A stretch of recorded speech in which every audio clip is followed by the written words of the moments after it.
Yeah, but I think we're already in with the knife round here between the two first teams, Titan and Fnatic. So obviously going to be on train and obviously going to be a tough game for Titan, no doubt about it.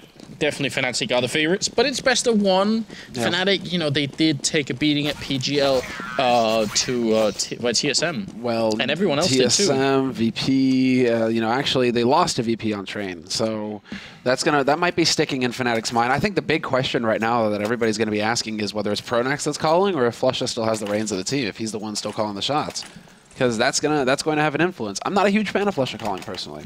I think that's Pronax's realm. You leave that to Pronax. But to be quite honest, out of this whole team, flusha is the one that I feel like I know the least about. I speak to Pronax on a semi-regular basis at events just to try and see what's on his mind and how does he feel about different things. I'm less sure about flusha, so maybe I should just try and talk to him a bit more and see, you know, what's his theory and all this stuff. I feel like I'm a bit undereducated on this particular point. But Fnatic, they will get started on the CT side. Titan on the terrorist side. Already grenade damage being put out a little bit more as Crims makes his way back around the corner. Wolfmeister also looking out on the bomb side itself here, looking for a headshot early on and does some damage to Scream, but can't quite find the kill yet. And they are getting closer. He's getting shot in the back. He just turns around and lands one more headshot there on Smith. That's ridiculous. Oh my god, that just made this so much easier for Fnatic. Although Existence gets the backstab on flusha, that's going to start them off good. He even catches Crims and try to push the smoke on him, but then there's so little HP. Scream hasn't even planted the bomb yet, and he's only got 6 HP. Existence down to 32. Pronax, it's his big time to shine. He's got 83 HP. He's got the most health here for Fnatic. And Titan, they're going for a pretty smart play. They're trying to slow things down, get Fnatic guessing, basically. But look at this, Pronax. He might actually have the backstab on Existence eventually here. Wow, that's a third kill here for the Belgian captain, and he's going to be now 1 versus 2 here. Pronax still 30-some seconds left, walking in, instant headshot on Existence. Not that it was really needed, but Scream will make his way out, and now he's playing 1 versus 1. And this is one of those scenarios where if it was all about the headshots, I'd definitely put my money on Scream, but 1 versus 1s like these, it also comes down a little bit just to being smart, and Pronax, I think, is hard to beat in this particular sense, but he is long ways away. He's going to have to run a bit fast to get up here, and Scream is just standing on the bomb site, ready and waiting. And Pronax is even taking the time to go and pick up a kit. So this is going to get really interesting here for Scream, who's only got the 6 HP. 1 bullet will do it, and there it is. Pronax, I mean, it would have just taken a godlike headshot for Scream to win that. He would have had to spot Pronax and just land the shot instantly. That's not going to happen, and with the kit, Pronax has all the time in the world for the defuse. So 3 kills for, I mean, the supposed in-game leader here for Fnatic. Strong start for him. And same for Existence, so it's the captains, or at least maybe for Pronax, maybe the former captain. Well, I guess we'll find out. Do we want to talk about that, like the history between these two teams? Just because Pronax has always said that Existence is pretty much like the opponent that's always posed the most problems for him. That this in-game leader in particular seems to have figured him out, and there's always just a little bit more of a struggle when Fnatic face against Titan. It's true, that's a super good point to bring up, and something that we should remember historically. Titan have had you know, an ability to sometimes upset Fnatic, even though they've had a far worse roster, really. So, yeah, I'm interested to see how this is going to play out. But obviously, going in favor of the Swedish team early on here, as Shox is trying to move a little bit further into Pronax. He's got the pistol out, and it's going to be a headshot, even with the flashbang follow-up. Shox had just enough of a glimpse there to get the kill, so good job to start off with. Crims with a good return. Yeah, Crims just with a 5-7. He's going to get taken out by Existence, but then flusha, JW, everybody having a say. They've done good damage, though, Titan. That's what really matters here, and flusha will finally find the kill on Smiths at the end. But look at that. They actually managed to get 3 kills out of this round, Titan, and this was pretty much a hard eco on their part. Only Tech 9's P250s picked up, no Kevlar. So they're all looking at this round right here, Titan. And now they've really set themselves up to do some big damage here to Fnatic, who are going to have to go for a bit of a force scenario here. Yeah, I mean, obviously, this is a bit disappointing, really, for them. They played 2 rounds here, and then all they have is, you know, it's just a little bit. They do have the max 7 in play, but they actually have more not than that much. I would get. Yeah, but not that much money in the bank. So if Titan win this round, they're going to be right back to square one really early on in the half here. So that'd be a great move for the French team if they can muster that. But Wolfmeister's going to open up Crims to follow up Scream and RPK with a bit of a return. So it's back to a 3 versus 3, although very little health on RPK there after that initial engagement. He's going to have to fall back and just play it cool. And flusha could have found a good timing there onto Existence, but it looks like he's going to save that grenade for a bit. It's actually Existence going on a bit of a mission now. He has so much time to play with. Scream catches Wolfmeister looking the wrong way, but flusha, he actually checks for the Existence backstab. This opens everything up. It's a 1v2 now. Scream on his own. Again, he's carrying the bomb, so again, it's going to come down to him to make the decision where he wants to take this play. But now Fnatic can have a man on each side, as we can see, and they're sitting both towards connector, so they can rotate very quickly, either onto the A side, onto the B side. Fnatic right now are poised to lock down this round.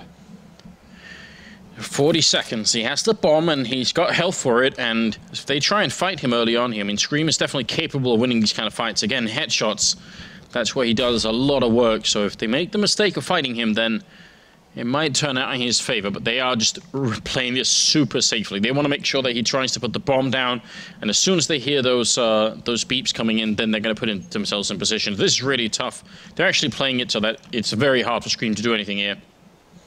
Right up until that point where JW just walks out into the open and gives a bit of an opportunity here. Grenade going to come out, not going to do too much damage. Flusher rushing close, and Scream looking for the headshot. He's got the triple kill, he sprays. He takes down the last player as well. Quad kill for Scream, and Flusher's going to be gone. Titan picking up the first round, which should force the Swedes to simply save here, unless they want to go for a crazy force-up, but that's a great third round.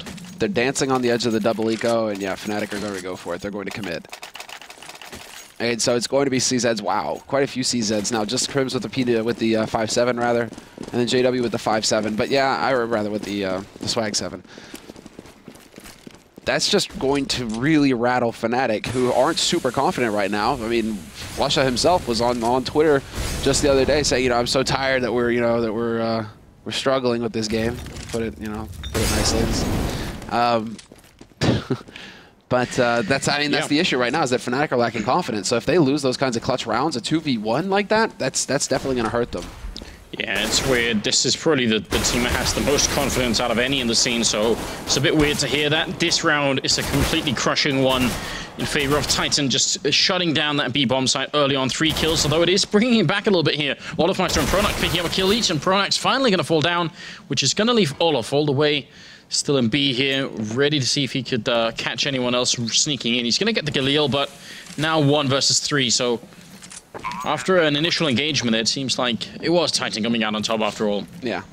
And that's, yeah, and even with the stack for Fnatic, I think they had 4 players on the B side initially there to stop Titan trying to come onto that site. Do you wonder, I mean, if Flusher is really going to become sort of the main caller, where does that leave Pronax? Because his sort of, justification of being on the team was always his mid-round calling, his tactical stuff, and feels like maybe if that's not going to be the case, are they going to ultimately find somebody else that they'd rather have in place? Well, that's exactly it. That's the big question. Flusha, I mean, Flusha's always been the lurker. He's always been the clutch player for Fnatic.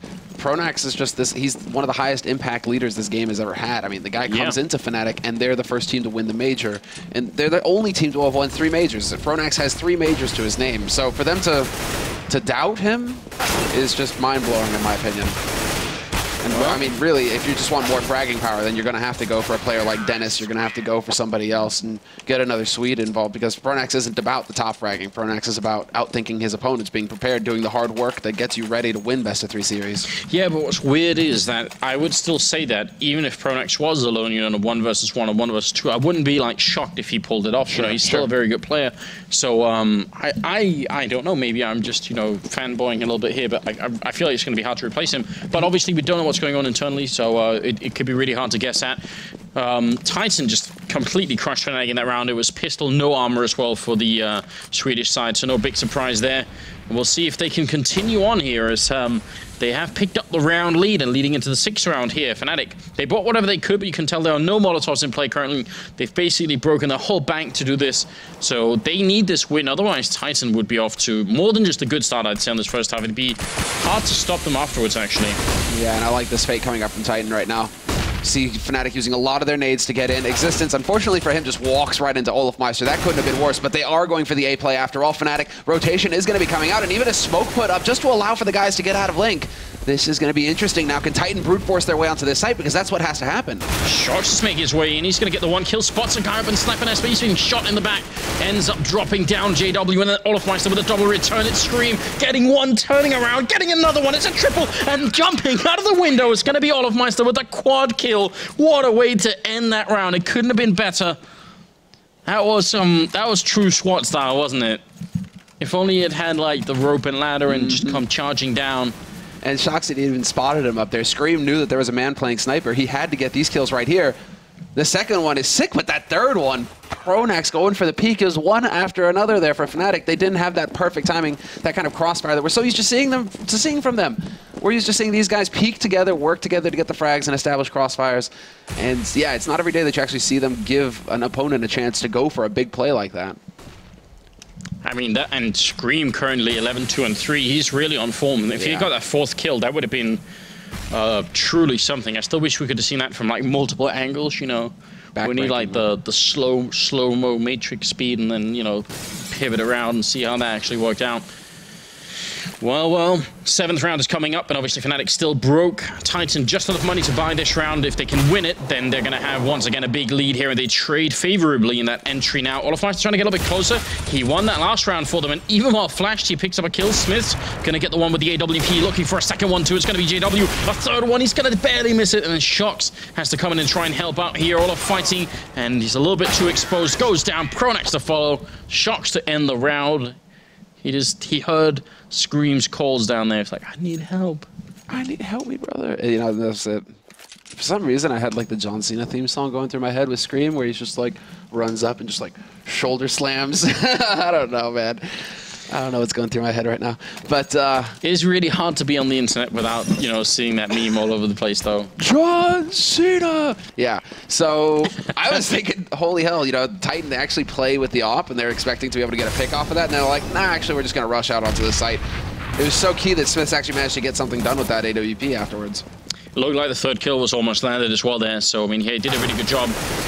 Scream is going to go down to just a pistol, no armor, and Crims with a ridiculous headshot on RPK as well. That was never supposed to happen. And JW just casually rushing Ivy and running up behind Existence to drop him. It's going to be Shox and Smith's left here. 2 versus 4, doing the best that he can here. JW already getting a 2nd kill, and Bomb is out here. Flusher, easy headshot, and that's a round that Fnatic should have never won. And Titan, honestly, giving, I think, too much away in this round. That's almost inexcusable. You can't win a round as big as the last one and then give up a round like that one. Yeah, that's going to set them back. Talk about, you know, and it was that Scream clutch situation, right? Where it's like that would have just completely rocked Fnatic.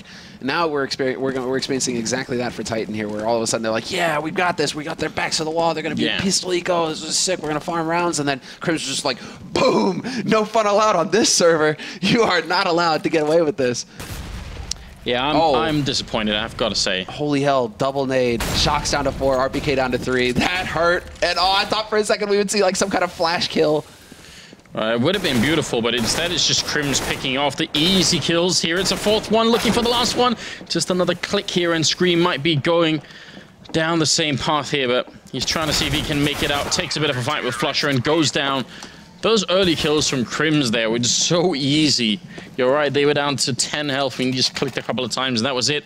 So Fnatic, from having an awful position, giving up that one round meant that now they are 5-4. They've got the money. They've got a bit of a bank even. Titan. Well, I'm disappointed. Don't be disappointed. I am. I've passed the stage of disappointment when it comes to Titan. Now I just accept. You know, this is what happens. You know, this is not the Titan of 2013. Even if NBK and RPK, you know, it's pretty close. You know, we're still waiting on big things from these guys. I don't know. I've got my hopes up. I think they can do this. I think this roster can work. You think so? Yeah, I know. Yeah. Ye of eternal faith. Yeah, it's true. Has Thorin been whispering sweet nothings in your ear? No, I mean, I did say the same thing about the other Titan lineup, so maybe it does ring a little bit hollow in that sense. But I do have a lot of respect for the French and Belgian players here, and I think generally I can't even explain to you really why it didn't work last time. In my opinion, they did have a lot of tools to make it work with. This time they might have even more. So it's just that Envy got all the god tier talent and Titan got the talent that had to work. Yeah, maybe that is it. Crims and JW with some good opening here, and good openings, and JW also going to pick up a second one there, flicking away with that AWP onto Existence, who was, you know, out train surfing, which is also illegal. JW going to take down the last Vandal over there. Shox is gone, and that's it. It's always in CS countries where you see the guys, they get the GoPros on their heads, and they just, you know, hop on that train that goes across the bridge, all across town, whatever. You see those videos of just like surfing through random towns like that, you're just like, okay. Hands are sweating, right? Like, oh, no, man. Mom spaghetti? No. That was so easy as well. Stop. Yeah. Halt. I mean, in countries where the electric current is in the tracks, I can maybe see how it can work. But you know, in Denmark, the electric current's in the wires above the train. Yeah. So if you try and train surf, you will probably be fried. So try not to do that. A nice way to start here. Shocks leading us away from the path of train surfing into a nice headshot to open up on Pronax, but Screaming RPK and everybody else, it seems, will die all at the same time, more or less. Fnatic now making it 7-4. And you know, this is why ultimately I'm liability on any like Counterstrike team. I can't let go of that round there. Like the one they lost to the pistol no armor. If I was on this team, I'd still be talking about it. I'd be like, come on, guys. Like, you wouldn't be talking about it, Anders. Yeah, no, you wouldn't, because when you get angry, you get quiet. You don't actually No, talk. that's only when someone says, let's move on. I'd be like, right, fine. Yeah, and then you get the silent treatment. Yeah, and I'm not talking at all. That's how I know. If we start losing a map, Anders gets quieter and quieter and quieter. I love it. Oh, nicely done there by Smiths. JW willing to sacrifice a lot there, standing in fire to try and take that fight. A little bit dangerous. Could have worked out. One of those JW-like tricks, but this time it didn't. Shocks is going to open up on Olaf as well. And a bit of a heavy rotation from Fnatic onto the B-bomb site. And Titan have read this very well indeed. They have left only one person back here, which is going to be Existence, taking one for the team in that sense, while the rest are taking the A-bomb site. Identical strat. They used this one several rounds ago, and Existence walked face first into Olaf. This time he actually gets out, and he walks face first into Flesha. How cheerful. And then Pronax takes out Shocks, but Smiths is there to shut down Pronax, and now it's a big advantage for Titan. With that bomb planted, there really isn't a whole lot of time here for Fnatic to play with. They have to be able to hunt all the way back into T main, where Scream is currently lurking. Flesha and Crims, I mean, they've woken up, Crims in particular, but it's a lot to ask. They really don't have much time, and yeah, firing squad. They do have a lot of money on Fnatic, so it kind of makes sense for them maybe to try and see if they can get at least these rifles away from them. Didn't really succeed, but I mean, there's plus 10,000 on 3 players, and you're in the 13th round now. Not that much game left. If you bring, you know, if you remove a couple of rifles, maybe you can make it work. So ultimately, pretty good job on Titan's part there. And as you said, the same strat, this time it just worked better, and probably thanks to those 2 entries they got. Yeah, it always, like, what are we always saying, right? Selling a fake gets really easy if the guy throwing the fake is actually just wrecking the other team as well. Ooh, again, that timing worked out perfectly for Flesha. And look, this is also another thing that people really shouldn't do, or at least most people shouldn't. It's JW sniping in Pop Dog, which means if you fail the shot here, it gets a little bit dangerous, but he just doesn't care. Down in B-bomb site, Flesha putting out a Molotov, another grenade rains in, and Crims to pick up the first kill there, followed up by Flesha. Last bullet in that spray, really well timed, and JW still playing over by Pop Dog. It's going to be Scream shot in the back, and Flesha just doing good job. Really a lot of work here in the B-bomb side. This is a great read by Shoxy. He realizes that JW would have been playing close. Shocks is on his own, although RPK is doing work right now. 2 kills for RPK. Nearly takes out Pronax as well, who just sprays wildly. And now it's going to come down to this shot, and both of them miss. Now Shoxy's got to go. He's got to be able to pick up this bomb. And with 40 seconds left, get the plant somehow. But first, yeah, find Pronax, and he spotted him out. So now the angle becomes interesting for Shoxy. It's going to become who actually gets the drop on who. Oh, come on, that's ridiculous. They both missed each other by just a pixel. So now there's no one's really entirely sure what Shox is. He's going to try for the plant once, but the timing works out just in favor of Pronax. And that's going to make it 8-5. And moving into the last 2 rounds of the half here. I don't know. Neither. This could have been a very different story, I feel like. I agree. I agree. If it weren't for that eco, then it's eco that Titan lost. And now it's going to be, well, okay. I was wondering if they were just going to bite the bullet and go for it. And just say, you know, we've got a couple guys with enough money to get some rifles here, and the other guys just Tech 9 Force Spy and go for some kind of mix.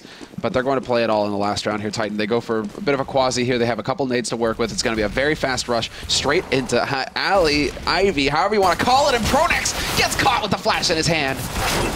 Oh, and JW getting overrun as well up on that train. Just a little bit too exposed, but some nice grenade work there from Flesha to follow up on what Pronax had started. Lands him a triple kill, and that's going to be 9-5.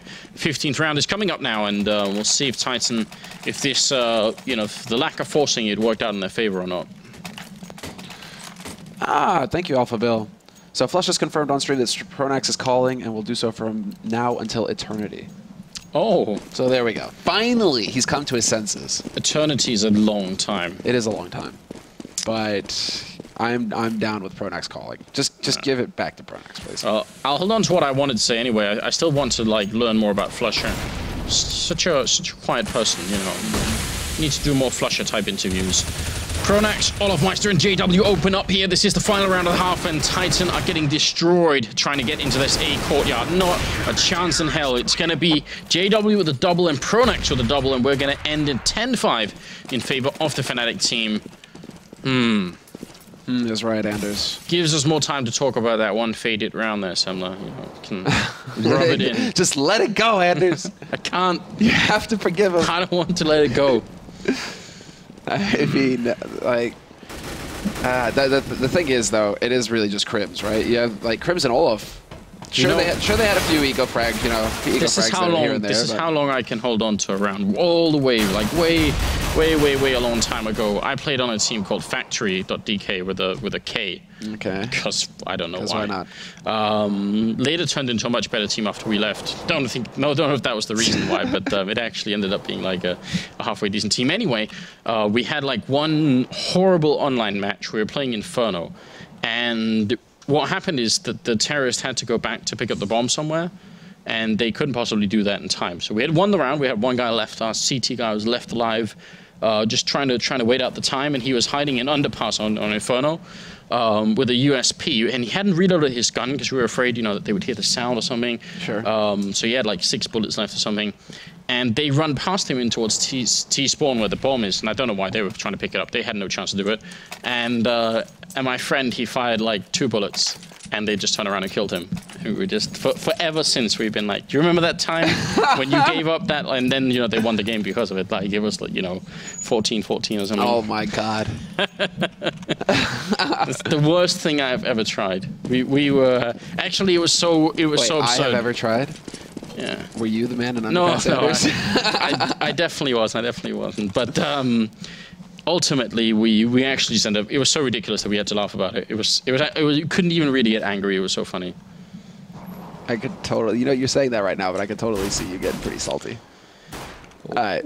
Existence, nice opening, but Smith's kind of an all-or-nothing play there. If you get caught in that corner and don't get the headshot, that's going to happen. Crim's overrunning, and RPK looking for a couple of headshots of his own. Instead, he's just slowly... Oh, no! JW!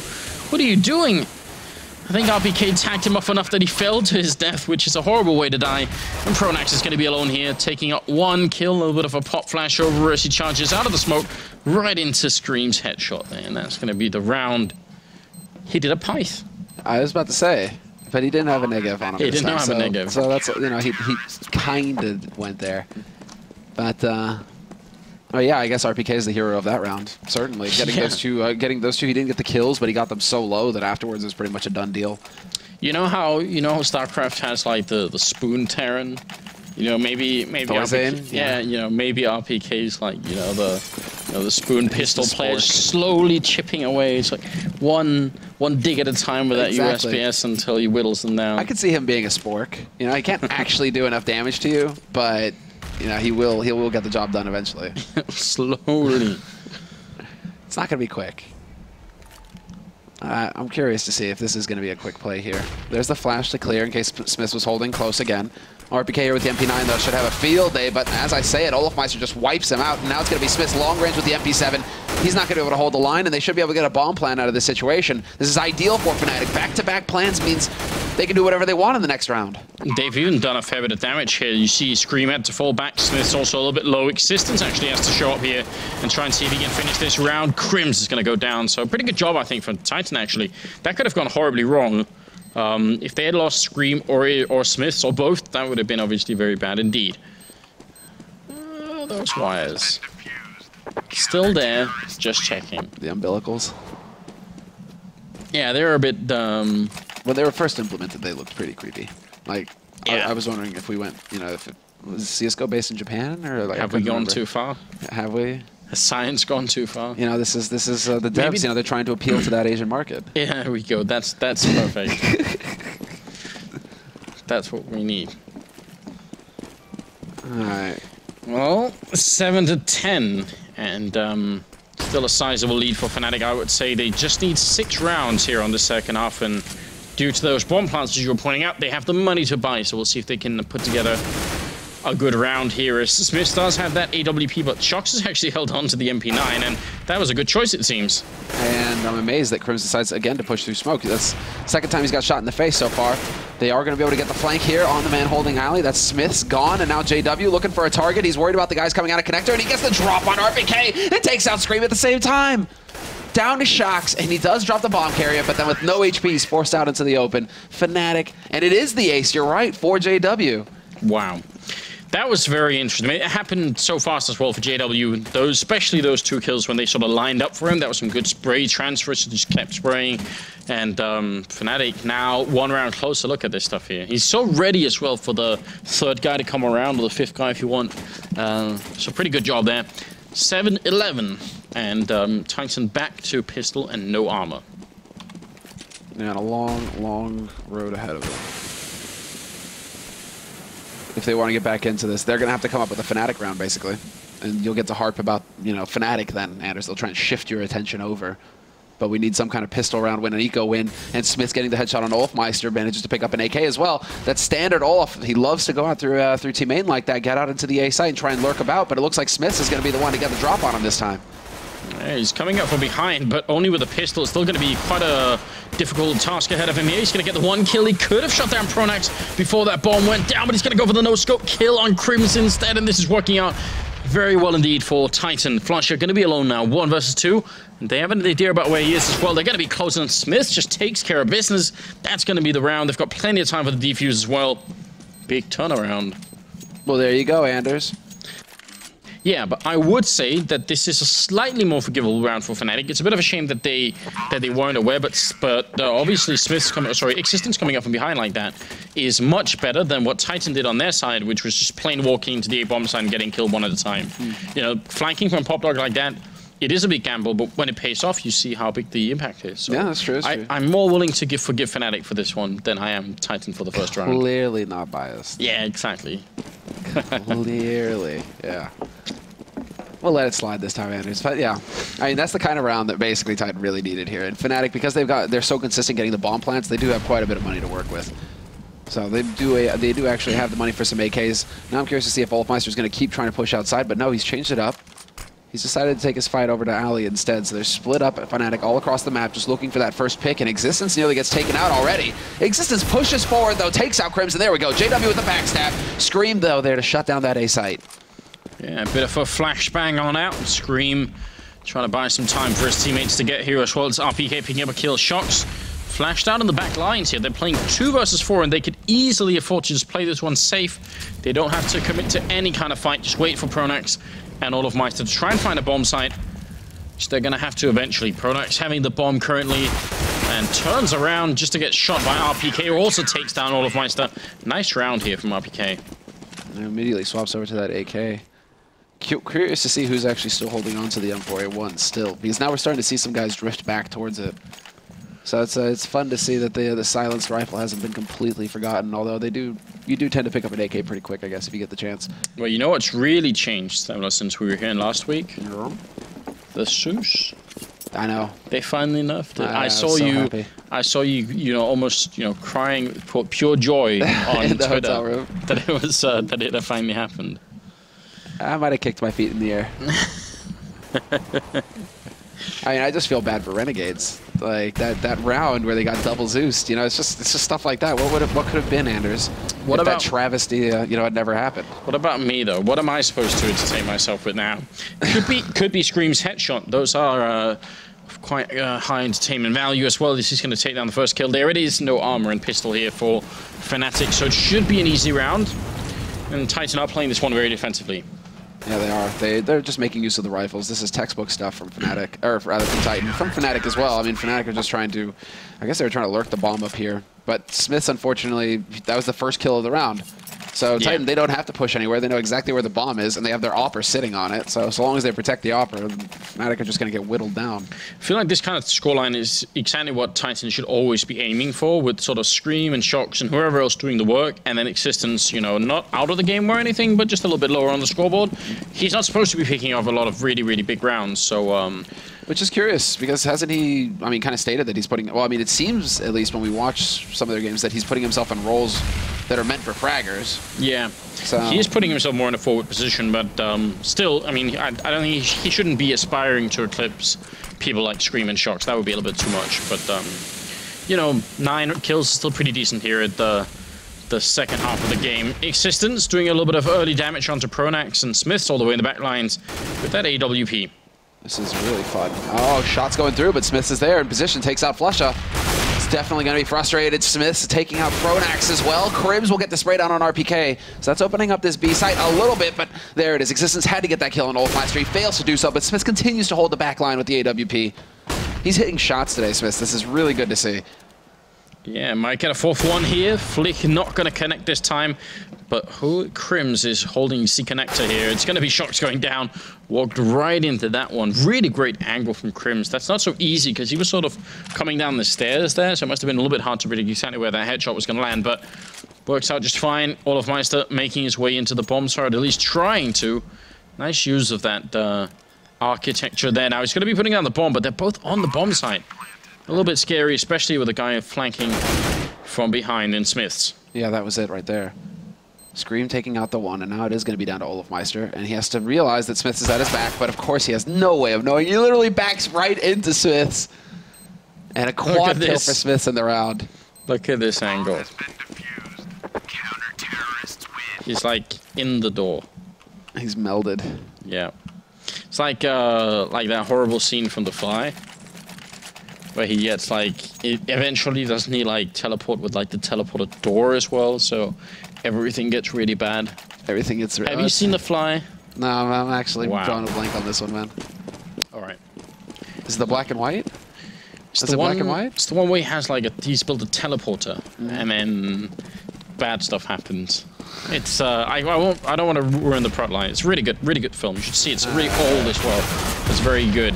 Early trade here, Fnatic still going to be buying. Shots playing close, going to be spraying down one, and a second one to follow. Olofmeister and Crims gone over by Ivy. JW, though, bringing it back quick here with a bit of a double kill of his own. Flusher trying to see if he can land a headshot. It would have been helped by JW if that fight had continued. Now it's all on Shox. Yeah, Shox. He's hoping that somebody's going to get antsy here, but they're peeking him together. Flush and JW stacked up. So Shox peeks out. He does find the angle to actually turn that into a 1v1 fight, but JW wins the spray battle in the end. But Shox did everything right in that situation. He just gets the angle right because Fnatic had set up to both face him at the same time if he tried to come out through that alley. JW and Crims top fragging on the other team, almost caught up to by Smiths and Scream. And the fact that Smiths is up here, I guess, is maybe the really notable thing. We don't always expect that. No, not at all. He's more. I mean, apart from when he picks up the AWP, you kind of expect him to be playing that support role. You know, that guy who's kind of facilitating the rest of the team to go and get the frags. Well, the 9th round here in this game all of a sudden seems sort of very even. 12 to 11. RPK pushing close, and they almost line up here. Smith's falling back, but he's at 37 health, and they're not going to stop for him. He takes one down, no scope. Second one, not going to hit. That would have been a great kill, but now it's 3 versus 4. Bomb has been planted. Titan trying to see if they can retake this. And Scream showing no fear at all, and he gets the instant headshot onto Pronax. Nade going on to him, though he's forced out, and there it is, the follow-up shot from Crims, but he lost his teammate in the meantime. It's down to a 2-on-2. JW about to get control of upper, though. And that can actually open it up to take out Existence, who's working his way slowly across the trains. There it is. Olofmeister takes the one and Crims the other. Wow. And just one thing to point out, that's why timing can be so crucial for CS and why some people tend to say, unlucky, etc. Because RPK, he was there to guard Smiths, but he stepped out in front of Smiths just as the push began for Fnatic. And so Smiths couldn't take the shot. RPK was right in front of him, right as Fnatic decided to go for the push. So it couldn't have been worse timing there for the setup. I mean, it was a good setup to have a rifle there to babysit your op, but not for the rifler to step in front of your op right as the push begins. Yeah, you're absolutely right. That was an awful way to begin. And yet, Titan almost did bring it back and almost won the round there. So, I mean, still a pretty good fight for them. They will have forced up this time around, and they've spent everything they've got. Existence checking the corner, and Pronax going down. Second kill on JW. What a fantastic start here. That's going to help Titan a lot. Well, that's going to grind Fnatic down to a halt. There's the pop, though. There's the shot, and just sloppy, but Crims gets the job done, takes out Smiths. Thank you, Crims. Yeah, he actually used it, Anders. I'm so happy. But you see, I mean, he used it, but it didn't look that effective to me. No, that wasn't even what got him the kill, so maybe a little bit misleading there. I think Smith's probably stepped in after it went off. I think it would. And that's actually how you should play it. If you think someone's going to pop, you shouldn't be standing there. You should be waiting on the side. You hear the pop, and you know they're going to come down. Oh, yeah. So you're absolutely right, though. Shock's going to be falling back now and might be able to catch the bomb carrier here. That's Olofmeister going down, and Flusher and Crims, what are they going to do with 35 seconds left here? They're going to die horrible deaths as Shox continues to camp it. Flusha now, 30 seconds left, 1v4. And Titan, again, they bought themselves room to work with here. This is going to reset Fnatic. The smoke goes down as well. This is just like, it can't get any worse than this for Flusha. He's just trying to put shots through randomly. He actually nearly tags up Shox. But he's probably just going to try and make this expensive for Titan in the end. Just YOLO through as soon as the smoke clears. There it is. Put to rest. Looking almost comfortable there. He looks very comfortable. He died for Fnatic's sins. 13 to 12. Fnatic sins. Yeah, it's a very, very loaded phrase. As you said, Shox was carrying camping the bomb. I realized that insult has gone completely out of style. I don't ever hear anyone calling anyone else a camper anymore. But hey, that used to be the thing back in the day. That was the worst you could say about somebody. True. You're just camping in a corner to get all the kills. Newbie. Dude, that was like, you truly... You got slammed if you did that on DM servers and everything too. Not only on obviously like on actual matches, but like people sitting there with ops all day long. You should try and revive the camper insult. I feel like it has a place in Counterstrike, surely. But it's smart, Anders. It's smart play that makes the difference. Existence is camping this corner right here. Okay, might be trying too hard. Olofmeister is right on the other side of the smoke. Flush is there as well. A lot of targets for him once the smoke evaporates, and that's going to make it tough. If he can trade, that might be good. If he can get more than that, it's going to be great. Olofmeister going down. And Existence, again, too many targets. He ends up dropping there. Favorable trade, maybe. For Fnatic, I guess they can still pick up that AWP and sort of try and see if they can get a little bit more out of it. Yeah, and Flush has got it. He's a capable opper. If you could somehow find it, well, JW's on the other side of the map, so that's not going to happen anytime soon. But now we have to see if they can actually take advantage of this. And Scream calmly holds the angle, sees Pronax's gun before Pronax rounds the corner. Easy shot for him. And so now it's going to be that main advantage here for Titan. And Fnatic, they continue to try and push into this, but it's, again, one at a time. Now Crims tries to push out into the open. He goes down in a hail of bullets. RPK there, and it's going to be down to Flusha now. And he gets jumped by RPK, who just does very solid work, very thorough work this round. 2 kills for him. But he was just basically sitting on that site, making sure that Fnatic couldn't get anywhere near it. That means the game is all tied up at 13-13 as we move into the 12th round here. It's all looking a little bit interesting. You know, now the weight of that one round is really going to start to matter for Titan, because they could have probably won the game by now if they had won that faded round of the first half. So you got to wonder if they have sort of the strength to just pull on through here. They're only 3 rounds away, and they've got the money advantage at least. They've got more than Fnatic do. Oh, double nade into Ali? That looks like what happened there. Hell, they took a lot of damage, and this is it. Existence. He spotted the shadow. I mean, he's still so close, and Olofmeister fails to take him out as well. Crims takes out Shox, though, and Scream down to 8 HP, so this is still feasible here for a Fnatic, but they're so very low on HP themselves. This isn't going to get any easier here. Molotov down. It's going to force Pronax forward. Flusher spray, long range there. And diagonal length across the courtyard. Not going to work out. It will be Pronax left. 1 versus 4. Has an easy kill on RPK. Clicks him away. But then he's kind of out of information. There's no clue where anybody else is holding here. And taking a bit of damage. Got the knife out against Scream. And that's going to get him killed. 14-13. No bomb plant. Not a lot of money either. And a bit of a tough position here for the Swedish team. It's almost happening, Semler. We're so close now. They're reliving what happened to them versus VP. 16-12 on VP against VP. Fnatic, at least they get one more round, but they're not really well placed to take this. This forward position either here or back here. Carrigan is such a big fan of playing that one as well. I feel like maybe Existence has been watching a couple of demos like, this works out pretty well. Mind, Anders.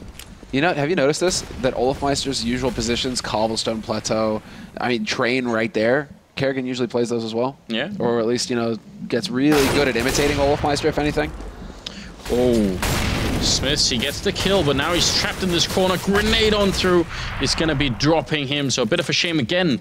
Almost like an all-in position, you know. You either get 2 kills and then that's it, you're safe, or you don't. Existence, though, look at this lurk going on here. It's just dangerous for Fnatic if he finds out that nobody's down here. Surprised that they decided to go so fast to take the fire damage as well. Not sure if there was the rush or if it warranted the rush. I think that's kind of an indicator of... Oh. Bit of a swap out. Oh, there we go. The monitor's back. Sorry about that, guys. Hi, guys. It's a new keyboard and everything, you know. Makes life tough. We are back in the game, though. Didn't miss anything. They're still setting up. Actually, the timing is almost perfect here. RPK picking up a couple of kills there before he goes down, and Scream to follow up on it. So now it's all on Olofmeister here. And this might actually be almost the last chance for Fnatic to stop Titan from walking away with a victory here on Train. So 1 versus 2, 18 seconds. He is seriously going to run back to the bomb site. That is dangerous. It's time for the big plays, man. 10 seconds. He can't stop. He's going with the Tech 9. He's just hoping for the run and gun, but Existence is so close. And Existence just going to jump up onto the train, but Olofmeister knows now. Here's the steps as well, looking for the shot. And Existence, he waits for the teammate, and somehow he doesn't hit the shot, Olofmeister. Existence was so close that pretty much that Olofmeister was dead regardless. That was dangerous. That was really close. It looked like it was about to happen there. Maybe if he could have got that first kill, if Existence had overextended that fight, it would have been a scary 1 versus 1 for Scream, but works out for Titan. They get their 15th round, and now Fnatic, and they've got to somehow come back in this game. They can buy AKs on everybody, so the bomb plant was actually hugely important there. Otherwise, things could have got very tough indeed.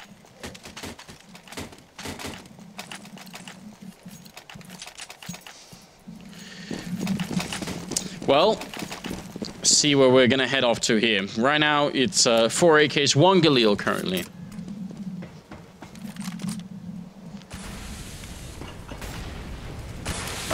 Grenade on in, see if they could do a little bit of damage. Not really connecting too much, and Fnatic have got a bit of a spread going on, including 3 people down on Ivy. And they are going to win that initial fight. Shock somehow managing to hit all the way between them. Existence, or sorry, Smiths here, with the auto sniper, not really connecting either. No, this is Smith's. This is his usual bravado. Like, how many rounds left? Let's go ahead and buy a Scar 20. Have I bought one yet? No, but that's fine. And they're into a 3-on-3, but Smith's is very low on HP, so it's going to come down to RPK now. And he finds the battle with Pronax, wins it flat out. Bomb gets planted in the meantime, though, and that's for the B site. So now here's where it gets tricky. JW and Flusha, they've established a crossfire on Link, and all 3 players for Titan are about to come through here. Oh, Flush, a nice opening frag. JW also walking up behind them. This looks like it might be Fnatic's round. He does reveal his position, and they finally realize, and he goes down. Flusher goes down. How did they give up that great crossfire? I have no idea. RPK going to pick up that kill. Seems like maybe Fnatic could have really done a better job afterwards, but it will be Titan picking up this win, and a much-needed one, I would say, for the French-Belgium team here. Wow, 16-13. Yeah, such... I mean, Fnatic are still clear, they're still clearly lacking the confidence right now. Like, whatever it is that's not there for that. I'm wondering if it's if it's like a combination between the fact that it's Pronax, it's Existence versus Pronax, and Pronax has always struggled with that mental battle versus Existence, and then you have the fact that they just don't have the confidence right now, Fnatic, to be able to win these kinds of clutches. Those kinds, like, we had several rounds there where it's like 1v2s, 2v2s, where I think like anybody in their right mind would be like, all my money on Fnatic, and yet Fnatic are losing those rounds that they used to win every time. Well, I mean, it's almost major time. Now is not the time to be lacking confidence. Well, perhaps that's it. Perhaps it's like time to change things up. If we're going to lack confidence, we better lack it now before we get into the major. Maybe they're feigning it. They're boxing left-handed at the moment, and then when it comes to the major, they're like, exactly. They're just making it difficult to predict. Yeah. They're lulling again. They're lulling their opponents into a false sense of security here. It could be. Maybe that's going to be it.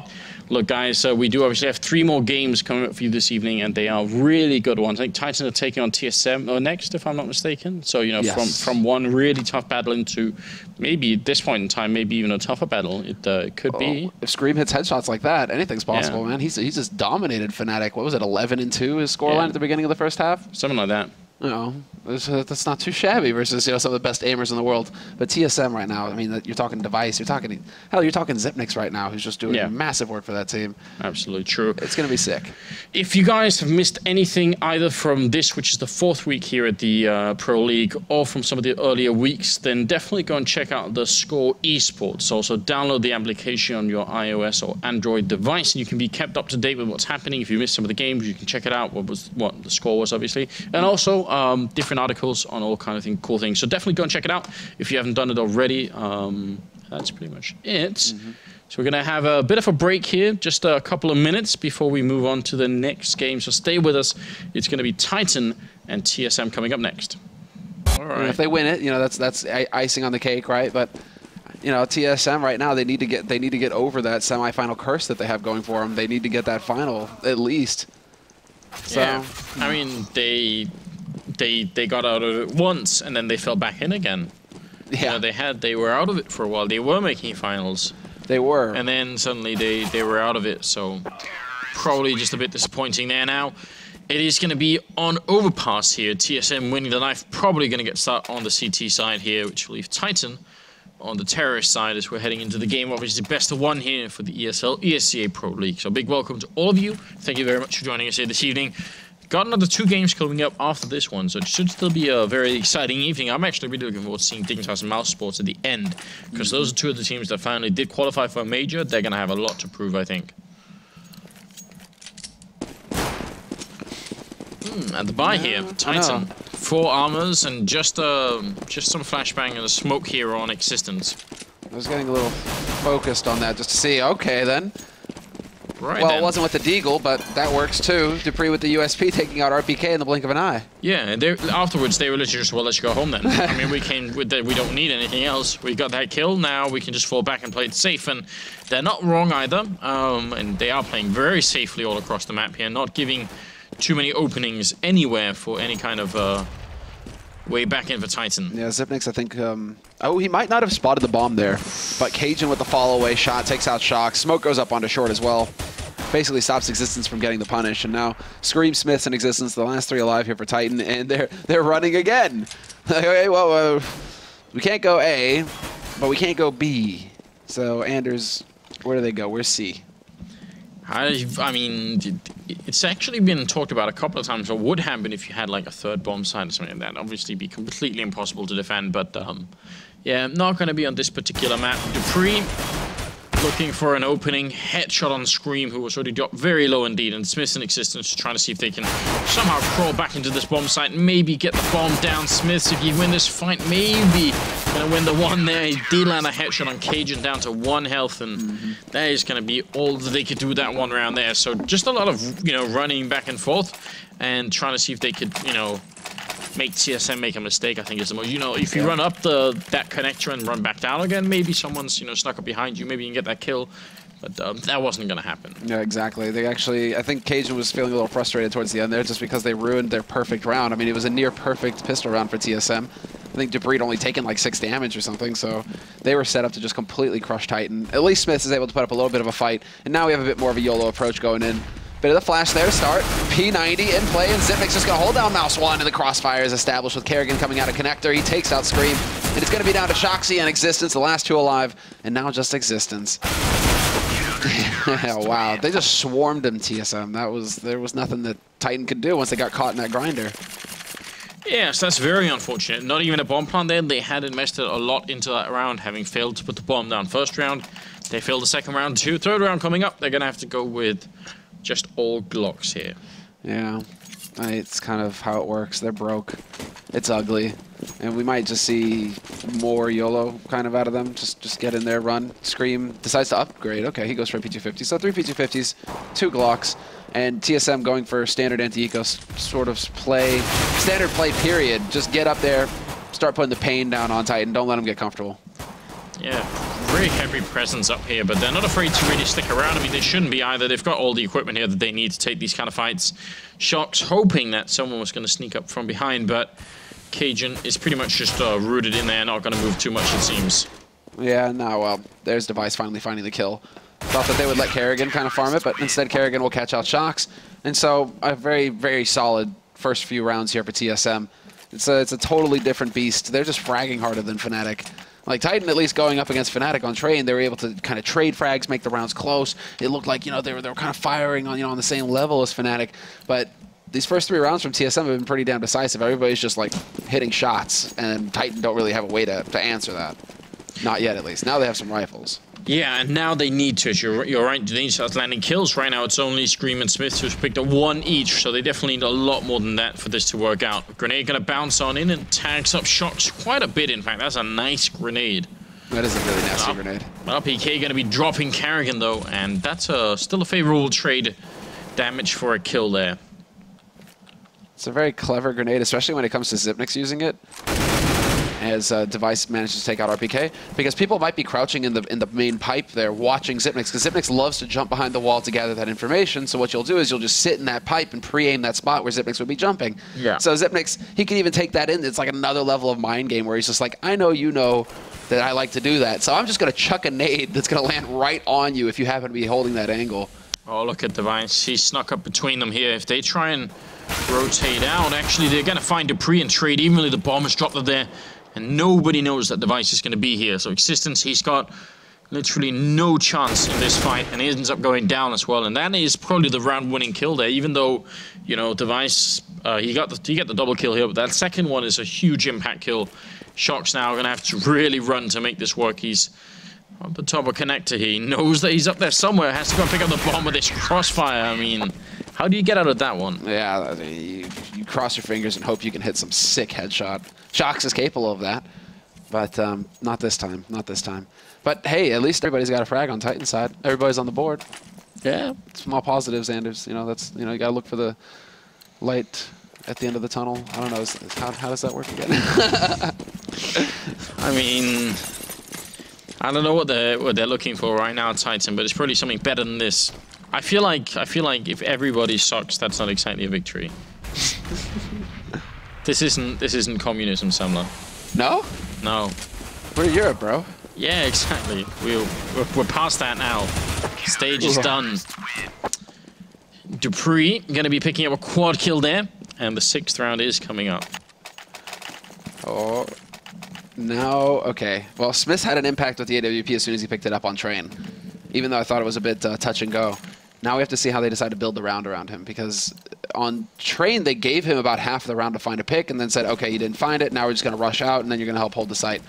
Now, I'm curious to see if on Overpass it's going to be a similar strategy here. Well, he is currently down in connector, so going to be maybe a chance here. Smoke goes up, Device not going to try and look over it. Instead, he walks right in and goes down to RPK's man spray there. So a pretty good start here from Titan, but instantly replied by Xyp9x, who is taking down Shock. So it's a bit unfortunate for Titan. They did need that good start, and now it's kind of back to square one. That was such a brutal... I mean, Xyp9x, man, as well. It seems like everybody really is... Nice boost. Nice boost up onto the B side here. That's always clever. Yeah, I love the fact that Karrigan is coming to help. Otherwise, Dupree's very much alone. Well, it's like we're saying that Pronax, we've been seeing a stronger individual level out of him. Existence, people that we aren't used to seeing sit at the top of the scoreboard. Xyp9x is one of those guys who's really standing out right now, doing big work for TSM. Topping scoreboards. In the finals, I believe he was topping the scoreboard for them as well at PGL. So, I mean, it's just like... You can count on Xyp9x now to come through with those big kills. And then Smiths. Karrigan rotating back into Dupree, also going down. That was a bit of a misstep there by TSM. Though. No, it's far back, but they've got time to pick it up. And I mean, right now, TSM members are just offering them off one at a time. Cajun charging in here, knife out. He's gonna miss the timing on RPK as well, but he hasn't made enough noise. They don't know where he is. So ultimately, in some really twisted way, Cajun can actually end up winning this round in just a single kill here. If he takes down RPK, that just might be it. There's almost no time. Smith is going to come in here. They line up for him, but Smith, he wins the fight anyway. It's going to be the triple. The all play works out in a very, very chaotic round here. That was from a 2-on-4 into a 1 versus 2 favoring Titan. I mean, TSM should not have been dying one at a time like that. No. Just no, peeking up on onto A side from CT. All these opportunities for Titan to bring it back, for Smiths to strike out with that AWP. And then just Smiths maybe just getting the timing down, realizing, well, I don't see him CT, I don't see him bank. Let's go ahead and check mid real quick. And he literally saves his team the round, because Cajun could have just won it right there. pre-fire on a Smith, any kind of play to buy time, and Smith wouldn't have been able to do anything. That was just very confusing. I think maybe the fact that you said that also TSM hadn't seen the bomb threw them off a bit. They weren't quite sure what was going on. But just a little bit too much movement going on here on the TSM side. Well, Device has got the AWP now, and TSM has still got a pretty solid bank, so they're not in dire straits yet. It's Titan now with all the pressure on them. Just a single man surviving that last round makes it pretty tricky for them. They have to survive this round. They have to win this round with 3 players alive at least. Just hands down, flat out, do good work, and we're not really seeing that yet. Cajun just shuts down Shoxy. And now Device, he's going to get peekabooed by RPK. Yeah, simply almost crouching underneath his field of view then, so couldn't really do a lot. dupreeh gonna go dangerously close here, and I'm wondering, is he gonna try and flash himself in? Karrigan is over here, but he's got the flash for long instead. Sipnik's picking up a kill there on Smith, and that's gonna drop the bomb. Again, a big advantage right now for TSM with only 30 seconds left. They really should be winning around like this. dupreeh's gonna walk out and shoot Existence in the back. He's gonna get shot in the back by Scream though, so a lot of trading, but still that bomb is the big problem here. Karrigan, he sees the shadow on the ground and can easily win that fight against RPK. And Scream, what could he possibly do? He's kind of just moseying around. He's gonna stomp right on through, and he doesn't even make it around the corner. Zipnik's merciless. And look at that, he just lies down. Yeah. Just lies down, admits defeat. Not even happy at all. And, well, look at that, the money now, man. It's brutal. They just... Even worse for Titan. Exactly, you just think, well, okay, Titan, they might have a chance here off the back of Smith's clutch. But that's the worst case scenario. They lose it now into a double eco.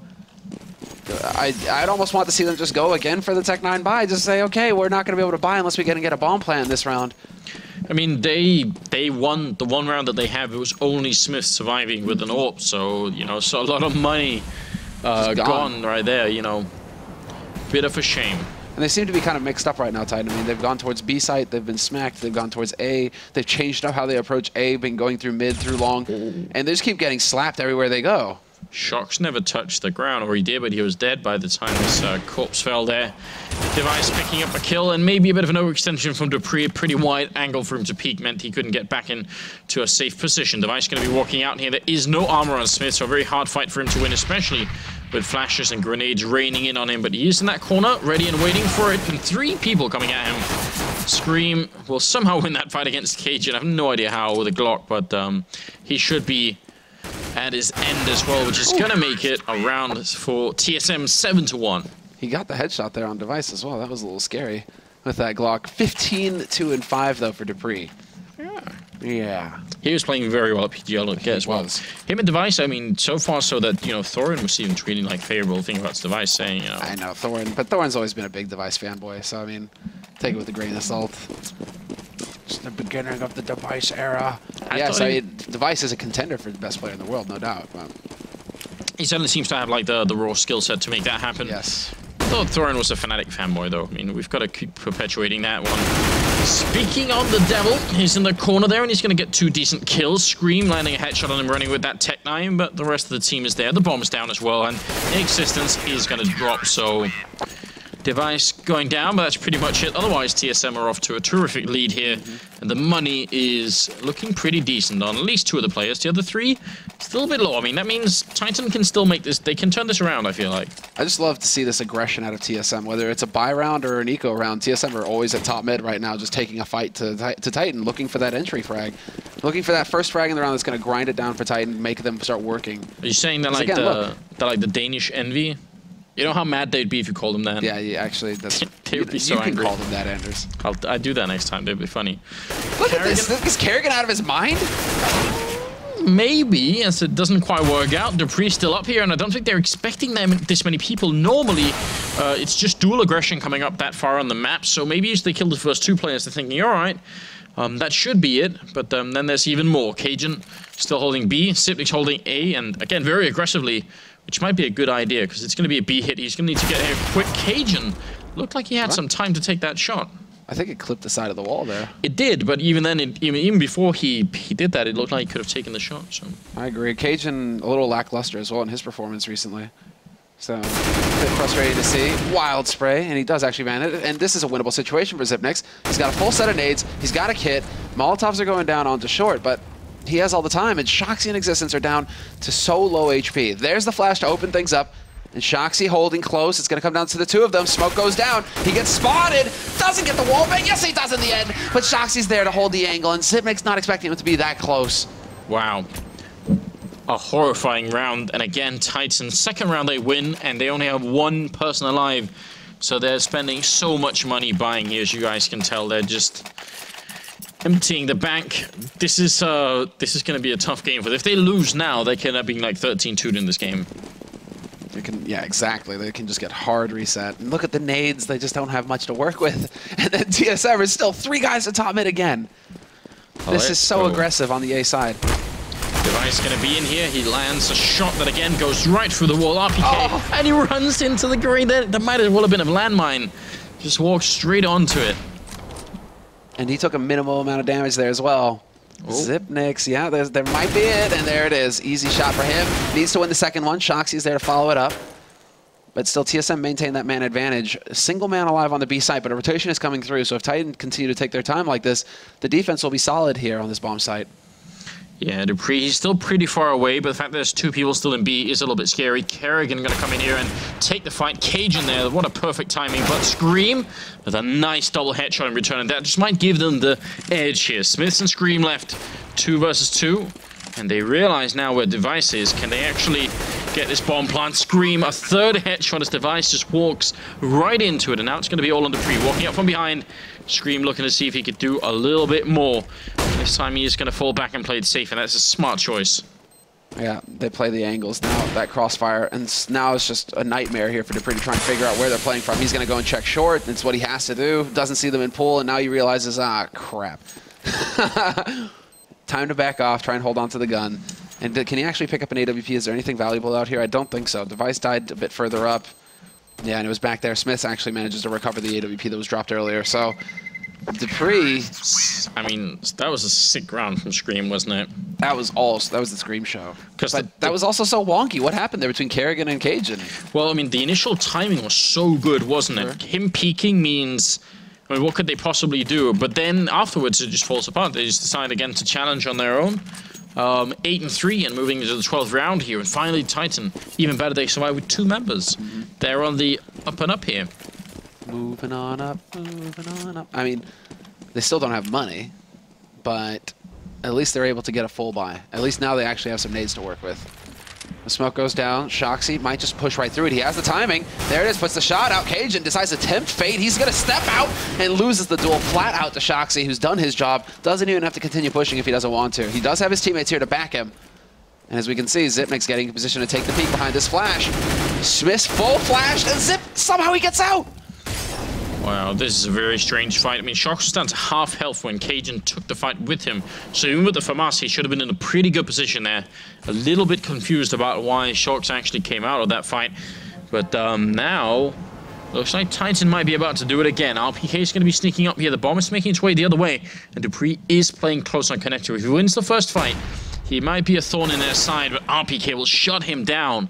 Now it's looking very tough for TSM. They've got no clue about where that bomb is or where it's going. Yeah, but they have made the correct call. They have 2 players playing on B side right now. Kerrigan decided to stand, and Device is here as well. Bomb is going to make its way in. Smokes, flashes, Molotovs, the whole kit and caboodle getting chucked in, and now it's going to come down to Device. Can he hit this first headshot? Yes, he can, but Existence takes out Kerrigan, so it's all on Device now. A lone Molotov off as well. He's going to drop Existence, but Xyp9x, he was running there, but he can't even get there on time. So solid play from Titan.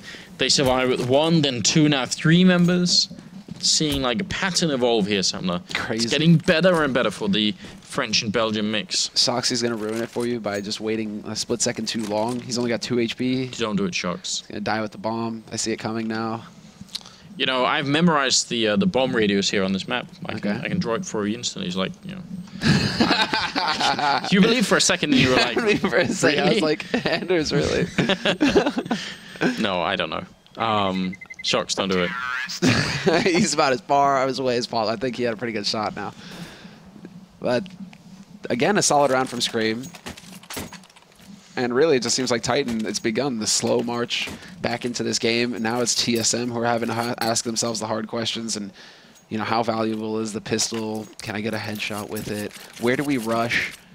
It's a question between rushing or deciding to stack. And it's going to be standard play for TSM, actually. Trying to play around Xyp9x, perhaps? Yeah, if they win the fight initially, they've only got the right side to pick up the rifle if something goes south. So I'm not really sure. They got to be a little bit careful here. Sibnic's taking the fight, and now they know where that one rifle is. So maybe they've given up a lot right here. It's going to be getting a kill and a second one to Device. So might have actually worked out. dupreeh also playing very close and might be able to hear them running back up here. It's RPK going down, and Sibnic is still alive over here. 2 versus 1 against Existence. And that drops the bomb as well. This is the entire problem here for Titan. They decided to actually take that fight at long, and now he's committed Existence. They know where he's going to be coming from. He's going to set up the Molotov, try and draw their attention away. But both players playing on long here for TSM. Luckily for Existence, he still has 50 seconds to play with here, so he has some time. But he's trying to make them think that he's going to be coming back around from the site, perhaps. Because you see dupreeh is actually starting to look that way, towards the site. And wow, okay, Existence. He wants to make use of the AK. He's like, okay, you got a P250? Great. You have an M4? I have better. I can go for the AK. If I just get that headshot, it's all going to be solid.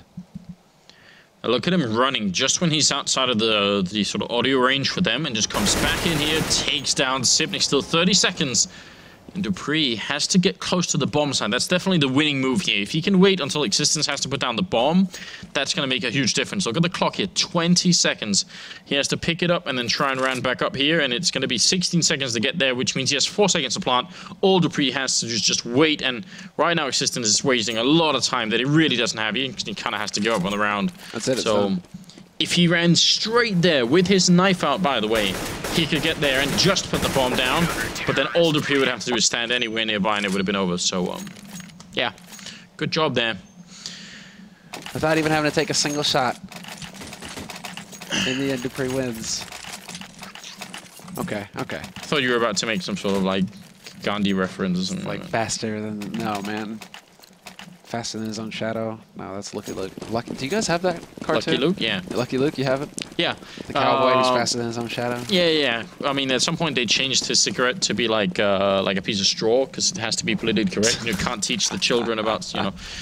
Then I was like, all right, fine. Enough of this. I don't think people should be smoking Semler. But I don't think you should try and, like, I mean, it's just a cartoon. Come on. What next? You know, Captain Haddock is going to be drinking iced tea instead of whiskey. I get out. Oh, duh, 2 for 1. Yeah, buddy. Wow, yeah, Smith's down to 18, and we're in the 14th round here.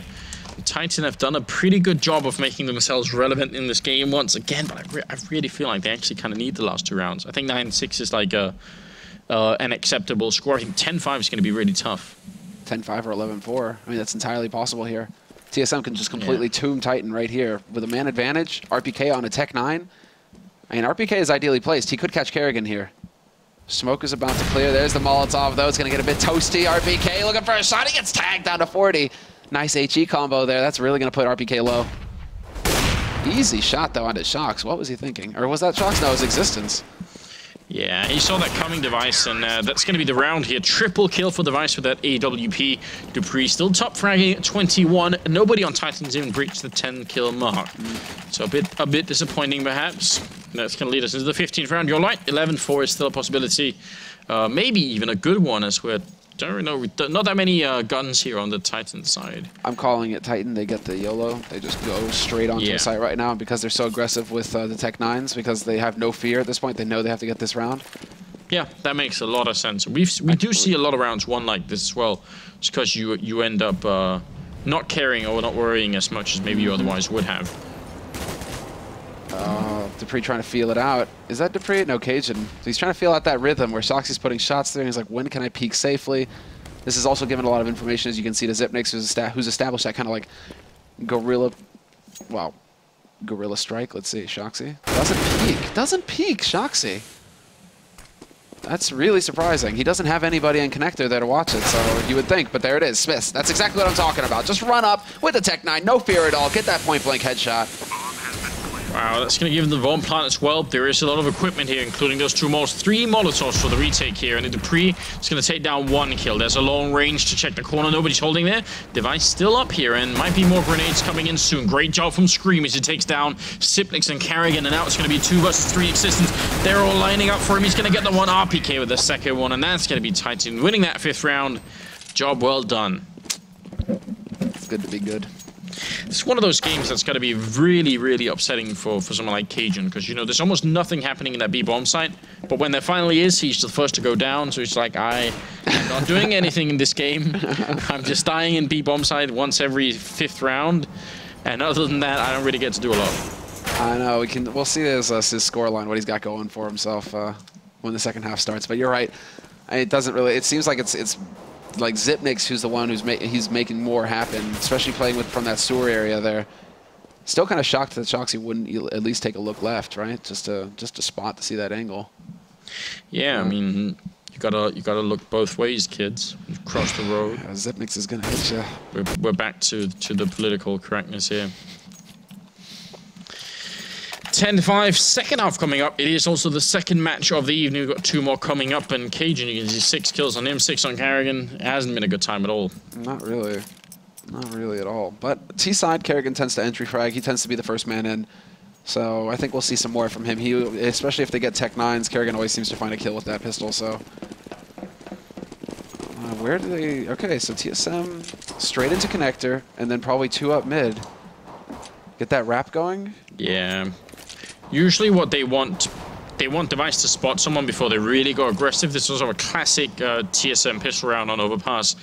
But maybe if they find Shox, they can actually sandwich him in here. Shox looking for an opening frag, but Device going to win that fight long range. And now RPK is quick behind. Smith's taking an early fight, and RPK, can he find the angle here? He's shooting him in the back, but not really connecting with the kills, and he's going to get shot down. These Glocks, how did they work at so long range when it's TSM carrying them? Right? It's not supposed to happen this way. It's supposed to be the USPs, the P2000s. And if Device hits another headshot here, I think I'm going to be sick. You just can't kill him. Finally, Existence does some damage. Finally, Device is laid low, but it's going to be Existence and Scream now. 2 on 4, and Existence doing some work, but Scream is gone. So it's all on Existence now to get the job done. And he's stuck in the Triangle of Doom. He literally has no chance at all of pulling this off at this point. Yeah. He did do some damage to Carrigan, and he's just looking for whatever he can here, turning around and getting 1 more kill in. Now it's Cajun left, but there is no time without the kit here. So what a brave effort. Existence 1 kill away here, and almost with the ace in the pistol. But even if he had got it, he wouldn't have won the round. It's going to be TSM instead, 1 step closer, 11-5, and a really big round for them. Oh, that's painful. Yeah. That's super painful. I mean, yeah, Existence, he gets a little bit of bonus money in his pocket, so he might decide to put it into a PG-50, something along those lines, perhaps. But now is the hard call for Titan. Double eco or not? And no, they aren't. They're going to go for it. RPK goes for the Dig. Scream, everybody's spending their money. Existence still sitting on a little bit more money, though. That's surprising. He's going to be having 1,000 in the bank rather than trying to go for a shotgun or something, or even an SMG. He's just going to go for that 5.7 in smoke. And again, just TSM invading mid, checking these angles. Healthy mix between the SMGs and the rifles on their side. Smith is playing close. That smoke going to go up and see if he can land a kill here. 12 bullets to do so. Carrigan is right around that corner. Existence goes down, and there is no chance. Just, yeah, hard angle to hold there. Just a brutal beatdown. That's all that's waiting for him right now. At the beginning of these halves, it's just been so one-sided. TSM are just looking so brutal. I mean, the Vikings versus the Gulls, I mean, you know, that would have been a pretty sick fight, but right now the Vikings, they've got the edge. Yeah, but do they have like that, you know, that magic drink from like, you know? Asterix and Obelix? La potion magique? Exactly. That is, you literally named one of my all-time favorites. Yeah. Because all of the names are jokes, like, you know, tongue-in-cheek jokes as well. Oh, yeah? Yeah. I never knew that. Like the French version, all of them, and then if he goes to, like, when they travel, right, they go to different places, all the names of the people that they meet are actually, like, tongue-in-cheek jokes as well, like, plays on words and stuff. I feel like in almost every episode they end up in Rome or something like that. You know, they're funny like the Romans. Yeah, and yeah, well, yes, Caesar and everything. Yeah. That's something that's like a childhood thing for me as well. But in Denmark, they was actually one of the few cartoons that from the very beginning was translated into Danish. So it's like, that's always been a thing. It's making me giggle just thinking back to some of them. It's like tourist insurance is one of the Astro also 2 weeks, you know, like Idéfix, you know, a fixed idea. Idéfix, the little dog. Ah. You know, it's a bunch of little things like that. That is one of the best comics of all time, no doubt. We never knew about all of this, but it's still even without it, it's still a pretty good cartoon. Now we're going to be moving forward here. Sipnik's picking up a kill stream with a nice reply, going to get the 1 kill in, and look at this stack they've got going on in B. It's actually doing a lot of damage to the Danish lineup. Scream is very low on health though, and Sipnik's going to take out his partner in shock. So now all alone, landing another headshot with this 5-7, looking for more. Going to get the 3rd kill of the round, and he might have a little bit more. This is close range, but he can't flick fast enough. Cajun is only just going to win that round. That was very close Titan. I mean, they've got it. They just need to remember. Yeah, it's basically just go Scream. Yeah. Go get headshots. Whereas Shocks, though, I mean, him and Shocks, they should be the mad fraggers, yeah. Right? But Shocks, I think, is definitely experiencing some frustration. It seems like everywhere he goes, he's just getting shot in the face by, like, Zipnix, by Device. He's really not having a fun time right now on this map. Whereas Scream is just, you know, going ham. And, oh, Cajun, nice HE. That's going to hurt. Not as much as I thought, though. Smith manages to dodge the majority of that damage, but there it is. Shocks, he steps down, does a little bit of damage there to Zipnix, but again, he gets shot in the face. Scream hiding on the other side of that smoke is going to get the refrag there, so very good job indeed. I like Sipnix just charging through to avenge his fallen teammate, but it wasn't enough to really do any kind of impact in the round here. Device and Sipnix still 2 men down, and the way that TSM, I mean, almost gave up a round like this earlier was just by, you know, or they did give up the round actually by peeking one at a time. So as long as Titan don't do that, if they just sit on the bomb sites like they are right now, that's the same way to play it. It's just different styles that we're seeing. They just need to build some confidence to be able to go forward and like start taking the battles the way that TSM were, basically. Who were willing to get in there, get those fights. 40 seconds left here. Device and Zip still trying to work together. I mean, the bomb is carried on Zipnix, and Device is taking point. He's got that AK. He's hoping to just catch somebody peek, but you're right, Anders. Right now, they're just sitting really passively tight, and they aren't really giving him a whole lot to work with. Device trying to get the spray down. Molotov all the way in the back line here. 20 seconds. And Sipnix is going to land that kill. They can just play for the retake right now. Sipnix, second headshot as well as the 3rd kill of the round. Device gets 1. It's down to 13 seconds. Smith's trying to get in here and try and see if he can deny that plant. He's doing great damage right now, but still 2 versus 1. He lands 1 shot, but Device takes him out, and that's going to be the double kill. And TSM winning a ridiculous round. Their own 2 versus 4 pays off for them, and I don't know. That might have been the final straw here for Titan. The agony. That was such a sick shot from Smith onto Zipnix as well. Yeah, just one tap, boom, and you're thinking he's got it. He can do this. Device is low as well. Just, you know, what happened versus Fnatic, where Titan were able to win those kinds of clutch rounds, despite Fnatic. I mean, Fnatic really not showing their form. TSM, it's a totally different beast. They've got all the confidence. They're walking in there. I mean, look at that. Device also, he looked a little nervous there with the spray. He really tried to force it, and then Zipnix is like, don't worry, bro. I got this. Double entry frag onto the site. Makes it possible for that round to even happen. Yeah, and you know, that's... I was going to say Titan could have probably just played for the retake if they wanted to. I mean, it does seem like a bit of a surrender when you've got a 2-on-4. You kind of don't... You want to deny the bomb plant as well, but it's better to give them the bomb plant but then win the round. Otherwise, you know, that might happen. No, I agree.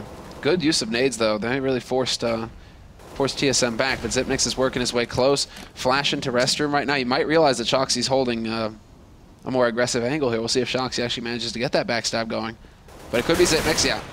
Spots existence, and now that's going to set it up for Shoxy to walk right into the bomb carrier and then get shot in the back. Oh, that was unfortunate. Yeah, Cajun coming up, just perfect timing there. Shox had almost no way of knowing that was going to happen. Smiths holding a bit close here. Got to be careful. 15 health. Follow up. What? Sipnix with a headshot on RPK. That smoke nade is frozen? Look at that. Yeah, I have no idea what that is. Sipnix finally goes down after getting 2 great entry frags, and Smith is going to be alone here. 1 versus 3. He drops to Cajun. It is match and map point here for TSM. Looking just very good indeed. That's really odd. Because it clearly went off. They weren't shooting at him, even though he was standing out in the open. It just... Yeah, maybe it was a dud. It was on a different plane of existence that only the CS players on the server can see. You know, plane of reality. So it's going to be like a whole multiverse thing, isn't it? Mm-hmm. Yeah, this is actually like the 5th dimension or something, this smoke. But I want to say like the 3rd. Okay, never mind. So... What have you been smoking, Sandler? Landers.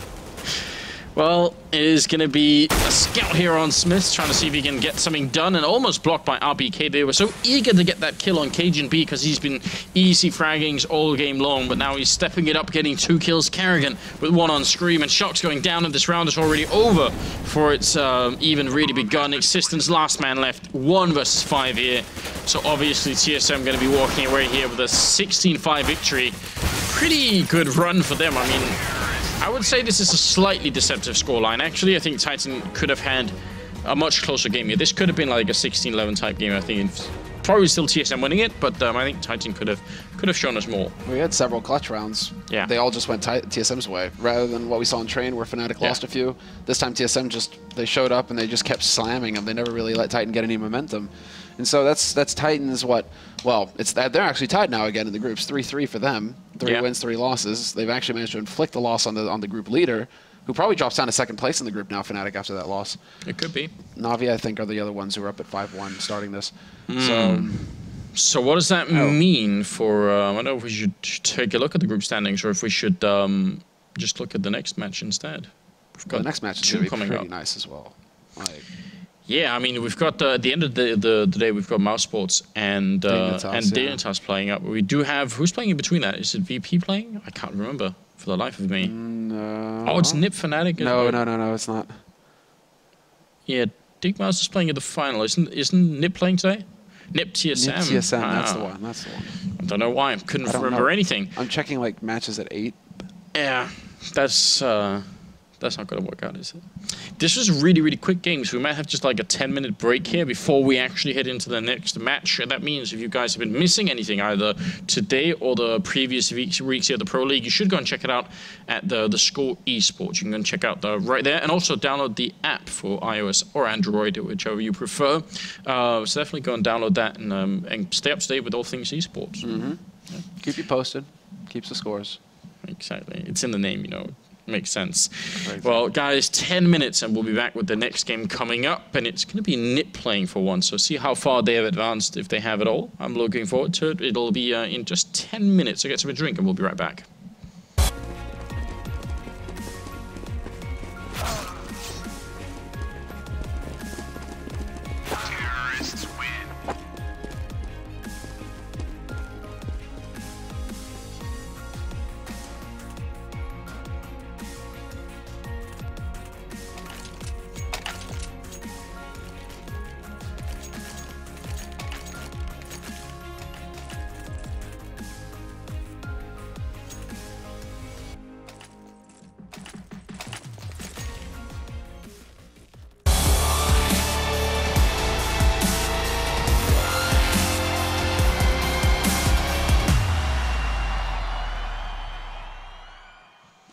All right, well, ladies and gentlemen, here we go. It's going to be NiP and TSM, best of 1 game on Cobblestone for the ESL, ESEA Pro League.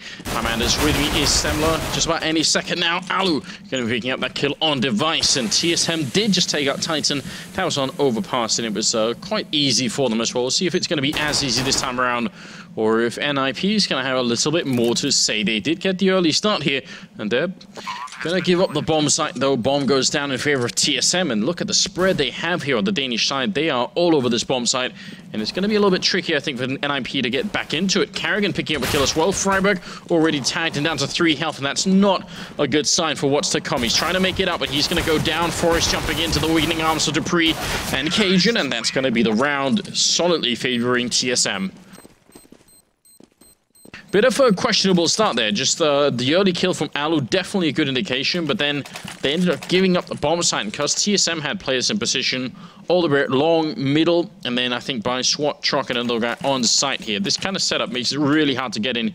Whether you go in here or this way, it doesn't really matter. You're going to be walking into a pretty solid crossfire. So, yeah, a bit of a shame for NiP. I think they are definitely the underdogs in this particular match. So we're going to have to see if they can step it up here and do just a little bit better. Second round is coming up. And I've got Semler with me once again. What's up, Semler? Hey, I'm back. Can we hear me? Yes. Awesome. Yeah. So, yeah, Cobblestone, it seems like NiP weren't able to pick up the pistols. So that's a little unfortunate for them. This is definitely not the kind of start you want to be giving to TSM, especially considering what we just saw versus Titan. Yeah, you're right. Brutal game that was. Yeah, that was a bit one-sided. TSM, they were just hitting shots. What was it, at the end of the third round, Titan only had like 2 frags. So definitely not going Titan's way in the end. But, I mean, NiP, they seem to be playing a bit more free-spirited these days, you know, a bit more wild, a little bit of the shadow of, you know, or, you know, a glimmer of their old selves. Yeah, definitely. And if I believed that was why it was happening, I'd be so excited. But, you know, I worry that it's something else, that it's maybe also just them sort of losing a bit of control over the roster. This time, though, they're actually not even going to try and fight at the A bomb site here. They're just falling back into the AP bomb site instead, trying to see if they can make it out. Get right, stabbing like a mad person. Yeah, this is yeah, this is where it gets a little scary for Dupree. Run away, but it's not going to happen, and he's got an AK as well, so that's a great find for NiP. That's ideal, actually. Best case is, you know, they stay alive, they keep some guys alive with the Kevlar, and now they have an AK to play with. It couldn't actually get any better here for NiP considering the circumstances. Yeah, that's very important, obviously. So you're right, but great job right there. And they've got 2 armors as well to fight with next round. They've set themselves up nicely for a 3rd round here. TSM, I mean, they get the round. They don't really. They just lose to pre. Everyone's happy, it seems. That doesn't happen too often. No, we're very unhappy in CS, Anders. You know, nobody's ever really actually happy in CS. It's good though. I mean, you know, content people rarely ever like, you know, do anything interesting. It feels like, you know, a little bit of discontent, a little bit of some malcontent. Yeah, exactly. There we go. Then people start to get creative and change things. Can't be too happy all the time. That's not good. I mean, NiP are the perfect example of that, right? Yeah, you're right. 87-0, and then, you know, woo, that came to a stop at some point. Forrest there going to be picking up a good headshot on Carrigan with that stolen AK-47, and it is going to be trying to make its way back. It's a good job, at least there was Carrigan going down, because next line would have been Device with the bomb. That would have made things very tricky for TSM, who are now putting a little bit of pressure here on drop zone and trying to see if they can get in and maybe open up this B bomb site. Yeah, definitely not an ideal flash there. They're hoping, I mean, exactly, get right in this position with the 5-7. This could be lethal for Xyp9x, who's going to come around this corner. They're taking a little bit of damage here, and the rotation, the full rotation is going to come out now. NiP already on the B site with all 5 members. They're going to get the backstab in with Freiburg as well. They do hear it coming. Dupree tries to turn around, but he's not going to be fast enough, and they're getting pinned down here, TSM. This is all going NiP's way. Yeah, indeed. Freiburg with a nice jump up there. Device going to be kicking off one. Another headshot. He's just going to keep going. Triple headshot. And now he's got the quad kill. He's looking for Get Right. 30 seconds left. And Get Right, he must be feeling just a little bit worried. Device is going to look for it, but he goes down. He's so close to being the ace, but it doesn't work out. Get Right instead. Going to shut him down. What did we just see Device do? Like, what on earth was that? I mean, already 4 was pretty amazing. But had that been the ace, that probably would have been one of the all-time greatest plays. Like, this is unreal. He just starts racking them up. Spots the first, there it is, gets another one, and like, yeah, Get Right just barely gets out of there in time. Unreal. That was very, very scary to witness. Some true sort of mechanical aim coming out. God, it's so scary. If you're an NiP now, you've got to be really, okay. Right, Device, we get it. Calm down, man. Give us a chance. And while double AWP play here for NiP now after the rounds, they've cut it a bit close, but there's the jump and there's the shot. Forrest going to pick Harrigan out, 2nd round running. And even going for a little bit of a counter boost here, Get Right. This could be interesting. I like it. Bomb is waiting around there as well, so they are going to start heading back eventually. Finally, Device comes into play. He takes out Forrest, but it's still a man advantage for NiP. Oh, Xyp9x, did he see the spot? Obviously didn't. And Get Right will take him out. It looked like maybe he could have spotted the top of his head there. But Get Right goes from counter boosting all the way to boosting up on the ledge there, and it's just going to be picking up a really great kill. Now he's waiting all the way back here. Fantastic angle and a double kill for him. Cajun trying to click away will drop the second ult, but if they can just save one of them, this round is still pretty decent for NiP. Yeah, Freiburg, exactly. I thought he was going to think about it for a minute there. 30 seconds left. Still time to play around if he wanted to just stay on the AK, but it's going to be Get Right, getting caught out. Now it's Cajun B's time to shine. He picks up the first man. 25 seconds left, though. This really isn't a whole lot of time to act with, and he's worried about where Freiburg is as well. He knows where Get Right's playing from. 15 seconds, and he's going to try and hoof it over to that B site, but Freiburg's already in position, and I bet you Freiburg wished he had his rifle now. This is not ideal. With the AWP, he's going to have one shot, and he gets it done. Nicely done by Freiburg. Yeah, very important kill. If that bomb goes down, then suddenly things change a fair bit. So could have been a little bit scary, but he saves the round and the AWP and makes it 2-2. No bomb plant for TSM, but because they were so close, and you can bet you this is something they're thinking because they got all those kills, you know, they want to try and see if they can force it up here. It might well be a B rush. This would be sort of a classic buy for a B rush, wouldn't it? Straight into drop, perhaps? Yeah, you know, just try and split a couple of people this way, a couple of people this way. Try and see if you can't make it work. Yeah, you got the Nancy Rush nades going out. I mean, NiP, you're right, though. They're absolutely right, TSM, to try and apply the pressure here. These are close rounds. NiP still on the back foot. If TSM can get in here fast, this would be it. But the rotation's already coming out from NiP. They aren't hesitating. They've got 4 guys on the B site already, waiting for TSM to get out here. Yeah. Forrest's going to make his way around the smoke then to take down Carrigan. Bomb is in Sipnik's hands, and they at least need a bomb plant right now, but it's looking a little bit tough at the moment. Sipnik's, he's going to get the 1 kill, picks up a second one, and gets a chance to reload. So still a 3v3 here, and that bomb plant finally going to go through. Great job for TSM so far. Bomb will go down. Get Right is going to be killed after picking up just the 1 kill. So still 2 versus 2, and Sipnik's playing on the site, looking for an opening. Forrest and Alu, and especially Alu with that AWP in the back lines here. That's going to be dangerous. Forrest going down, and Alu, he was getting wrapped around by a device. It's a triple kill for Sipnik's, and TSM win the round in spite of a 4-man stack. That is a very bad sign. That is soul-shattering for NiP. If you make the right call, you have 4 players there, you know they have pistols.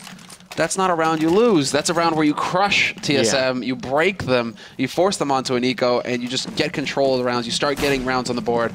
Instead, they're back to pistols here on NiP's side. That's got to be so frustrating for them. And that's going to make them doubt themselves. That's the real issue here. It's only going to bolster TSM's confidence, where it's like round after round, TSM are making it close, only 1 or 2 players surviving for NiP, and then they win a pistol force buy. Like, yeah, that's not acceptable. It's been a while since I watched Star Wars Similar, but is doubt one of the things that also leads to the dark side, or is it just fear? I don't know. Forrest there, gonna be getting himself killed. And Alu also going down. Get Right, last man standing. You know, I feel like as we're getting closer to the release date of the Star Wars movie, we have to like a marathon so we can be like ready with like Star Wars quotes for the casting. You know, we have to get mentally prepared. Don't worry, Anders, it's gonna happen. All right. How much time do we have in the hotel room over the next couple days? Quite a bit, actually. Oh, there you go, mate. We got Domino's on speed dial. Oh yeah. Oh yeah. It's happening. All right, good. I'm glad. I mean, I was going to go a different direction when you were like fear, and I was going to be like, well, this isn't backcountry, Anders. Oh. But, you know, that works. That's a deep reference that only very few people will really get. Very good reference, though. Yeah. You know, the first time I watched that movie, I couldn't even finish it because I thought it was so weird. I was like, I had no idea what's happening, and I'm bored.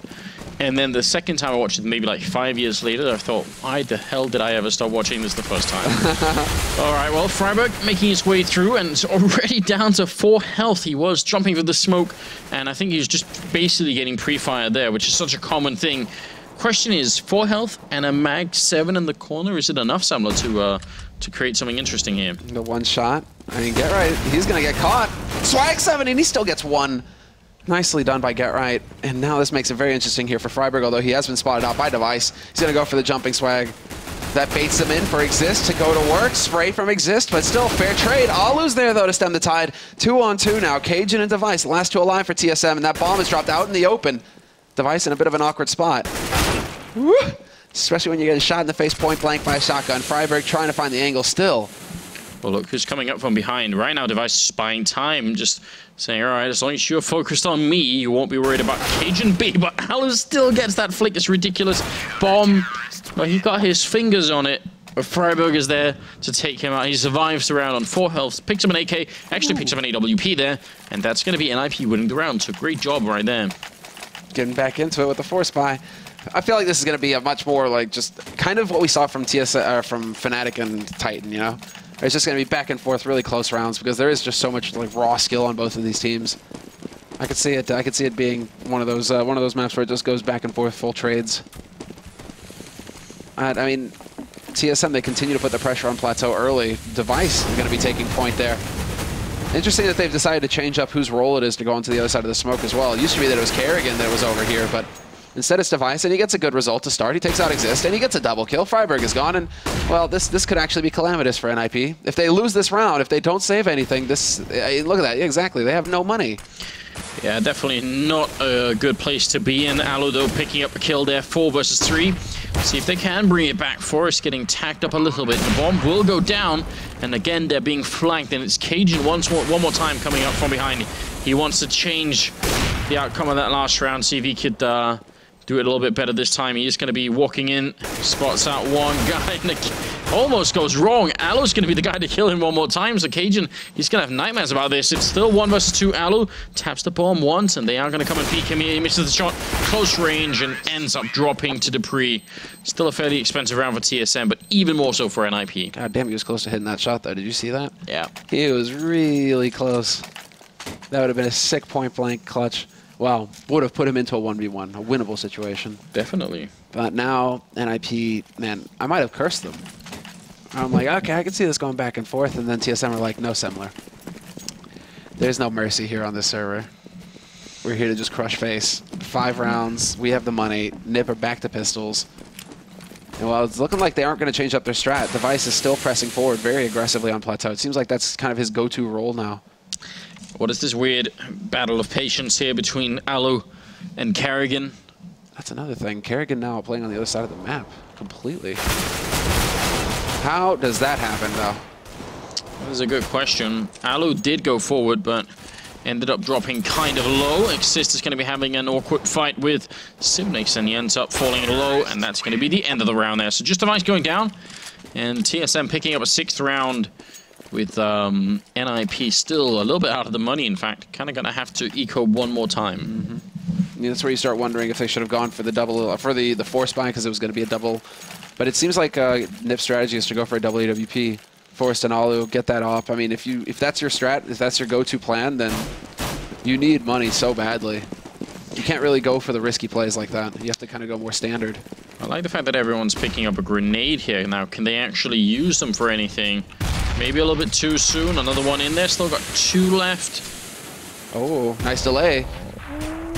And the last one. So they tried to time them. They got some damage out there. Yeah. I still think it's worth trying every once in a while. Yeah, no doubt about it. No doubt. And it's going to keep Device honest in the future.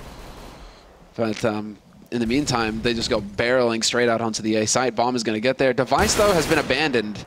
He's down to 25 HP, so this, yeah, exactly. Exist starts to sniff back around over here. He's like, wait a second.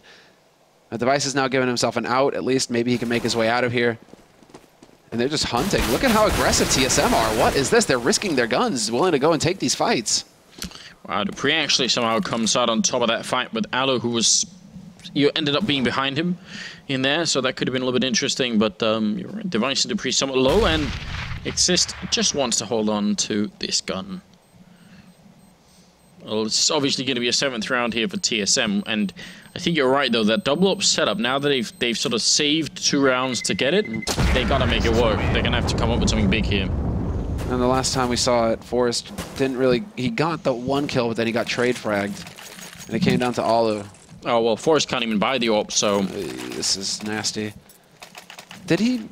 I guess... What? He had the money. Yeah, he could have gone for it. So... Okay, then. I guess 1 is enough. Seems like it. Maybe based off of the, if not failure, then at least the minimal success of the earlier double up setup. They're just not really willing to invest that much into it here. Nice grenade onto Carrigan. That's a very nice one, but Carrigan comes charging through and takes out Exist now. Maybe the only hope here is Forrest, who's sneaking up behind, M4A1 in hand, and maybe I just cursed him because he just got completely down by Dupree. Yeah. And now it is going to be Freiburg trying to sneak in, get right, coming up from behind. So maybe he's their only hope. Let's see, does he actually come through? He does have the backstab. There it is, first man down. This isn't a ghost. He's got some punch. Get right, gets a second one. And while the bomb is planted and they're trying to play for it, Freiburg is waiting on the word from Get Right. Hollow going to step out, gets the kill on his Zipnix, and they're getting picked off one after another here. Too many angles. Kerrigan worried about balcony, and now it's going to be down to Device. Last man, and he's giving away his position. They're already on that bomb. He's trying to keep them off of it, but it's just not meant to be. Alu point blank going to pick him off. And that is just so scary for NiP. No kit. That was just a really, really weird retake. I mean, it was a great job by NiP, but what were TSM doing? They just seem like they were all sitting in their own little corners and thinking, if somebody else, you know, kills my teammates, I'll just wait here. Just thinking like happy thoughts, you know? Yeah. Just, as long as it's not me. I don't know. That was a strange round, but good job on NiP's part here. That's a round they really needed. You're gonna put us at 7-4, and now they have an auto sniper. Yeah, now they have the auto on Exist. He'll do this every now and again. I mean, it's still so weird to see like a lack of auto on Get Right. Because he used to be like the king of the auto sniper, the man who just did so much damage with that gun. But it's been a long time since we've seen him go for that. Oh, well, missing a couple of shots here. That's dangerous. And Device, he's more than willing to take this fight, and maybe a little bit too willing.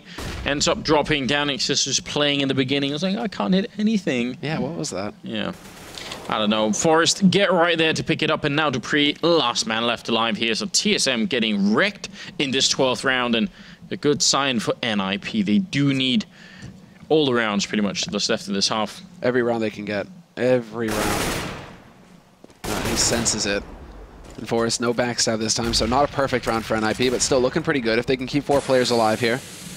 Now that they know where Dupree is playing from, they can back off and just hold the angles rather than try and force the challenge, force the fight. So this is smart play by NiP.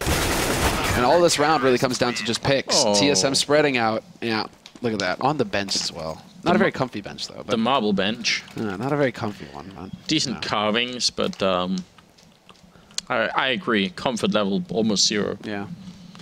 You're not gonna, you know, recline for very long on that one. It's also one of those things where if it's been, you know, it's cold outside, even if the sun is, you know, shining, you sit on that bench, then you're still going to be cold. Transfer all the cold right into you. It's no fun. Oh, what's no fun is getting shot in the face. And Alu, he gets dropped down to 65. Forrest, though, peeks out, and Forrest, again, he's being very successful getting frags up here in the apartments.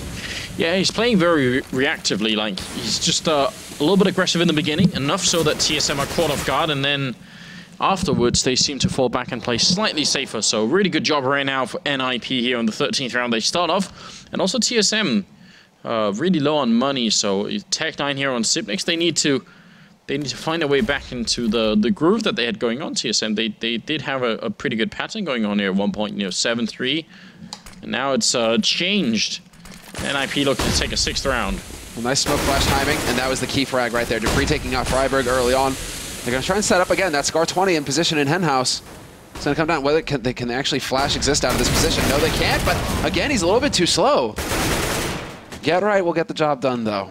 Point blank shot, taking out Zip, and now it's going to be KGB looking for the angle, and KGB once again, no joy for him. And Get Right just locking down the A site. 3 kills, just completely stopping TSM cold. And you're just fascinated with how these new models, just, you know, the new physics, how they work.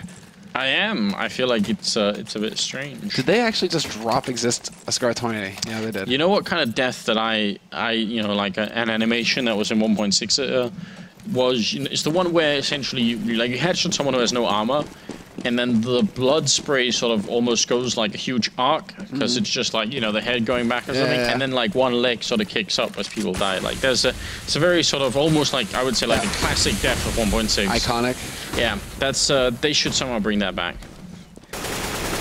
Or maybe someone should go and find it. Stop living in the past, Anders. So all us old people have, you know. I mean, that's what you know. Oh, Carrigan there actually trying to force out Exist with the Molotov, and it worked in a fashion, except that when he came out of Henhouse, he did have that auto sniper with him and did a lot of damage. Now NiP trying to get back into it. Allo close range, missing the shot, running through the smoke. A little bit crazy, and Get Right, sorry, here, going to be alone in a 1 versus 2. They do not have the bomb currently, and he's going to fight Sipnix and win Device there with the perfect timing. And that is going to be the round for TSM after losing 3 in a row.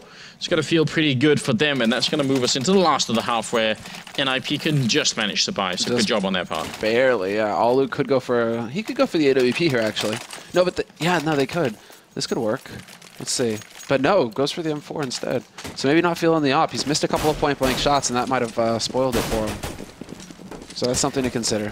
Get Right, top fragging by some margin here compared to his teammates. 15-1-9.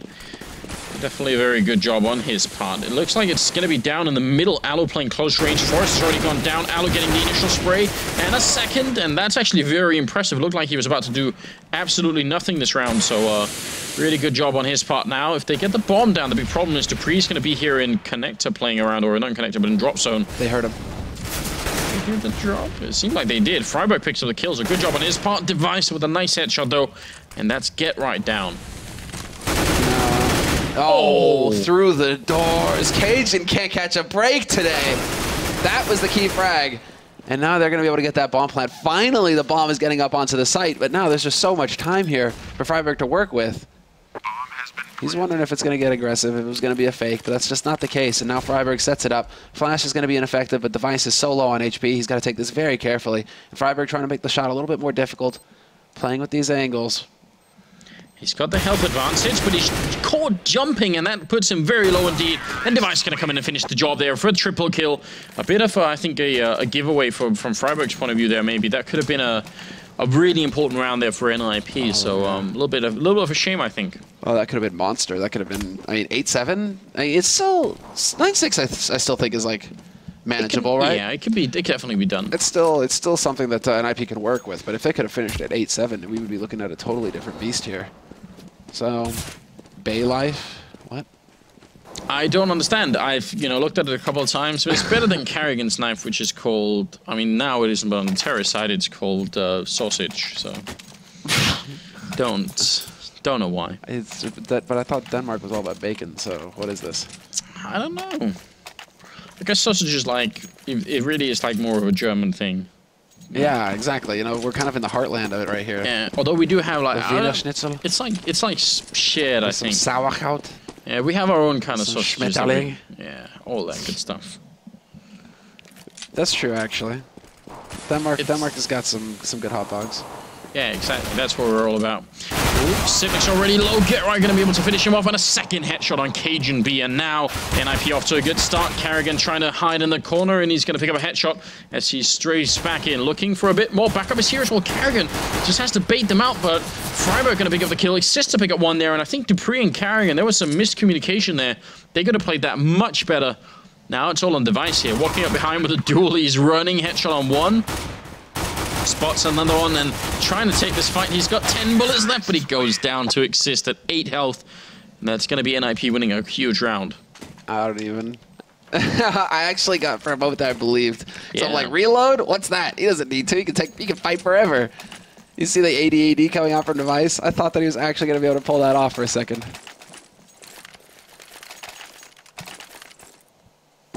If they need to update, like, buff the dualies any further, like, the buff should just be that if you run out of, like, bullets in one gun, you can just, like, toss it and pick up another one, like, you know, so then you have, like, one dual and one USP in yours.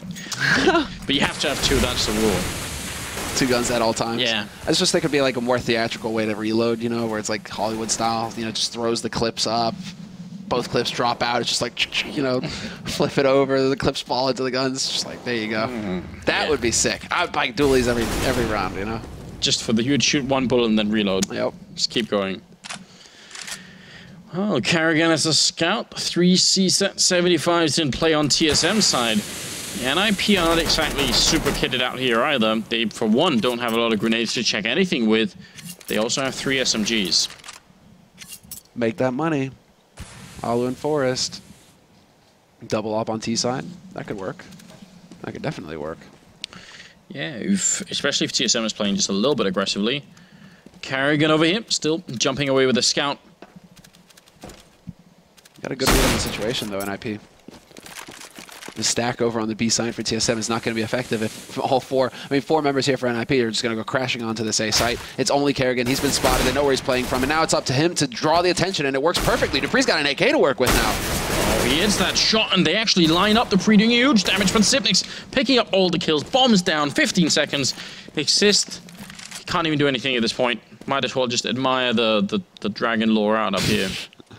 It's all done with. He actually is coming back to do that. Yeah, fancy that. He was thinking the same thing. Yeah, maybe like a mace here. Yeah, I've been playing a lot of Diablo recently, Semler. I mean, like, just imagine getting smacked in the face by these things, man. That would be a nightmare. I wonder if they are, like, lightning enchanted or anything like that. I mean, I have been playing a lot of Diablo. what was it again? Well, Lightning Chanted is all about Warhammer 40k, bro. Sorry, Thunderhammer. Like, that's where it's at. I played Warhammer, but not 40k. I played the regular one. See, you were vanilla. I had like figurines, and I was painting them, and I have always. I had some Chaos Marine. I had some Chaos. Always been a bit of a nerd, really. For Warhammer.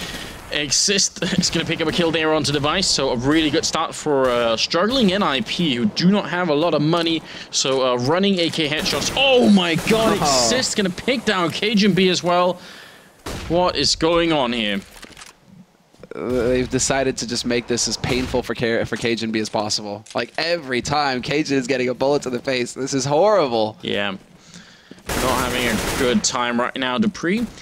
If he had won that fight, he could have maybe just ran away, and I think he's going to do just that. But, you know, one of those situations where you don't want to stick around too much longer. A little bit of a battle going on through the door, but still a winnable round here for TSM as they've slowed down everything. Dupree, nice shot on Alub. Carrigan will go down. Exist finding a third kill of the round for himself. And looking to continue. At least they removed Get Right from the equation. He's the one doing a lot of damage for NiP.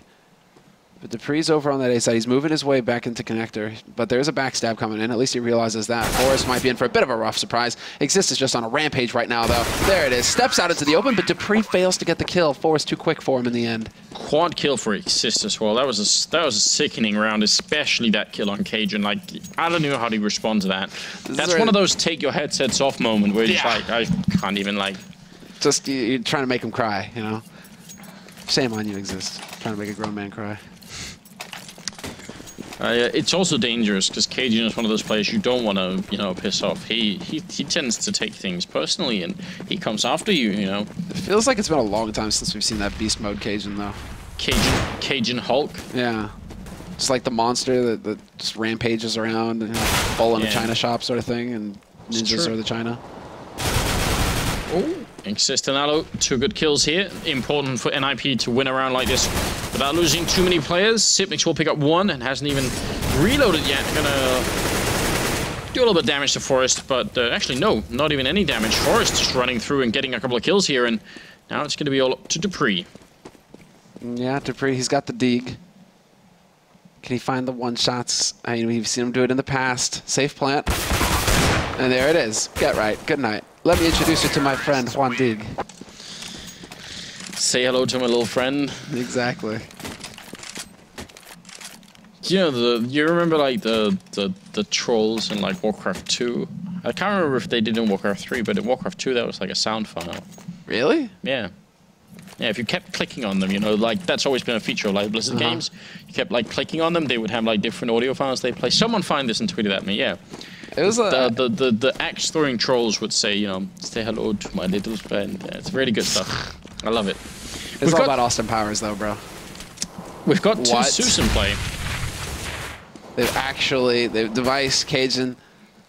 Are they dead to you? They are dead. We used to be friends. They've been nerfed, Sumler. What do you want? I mean,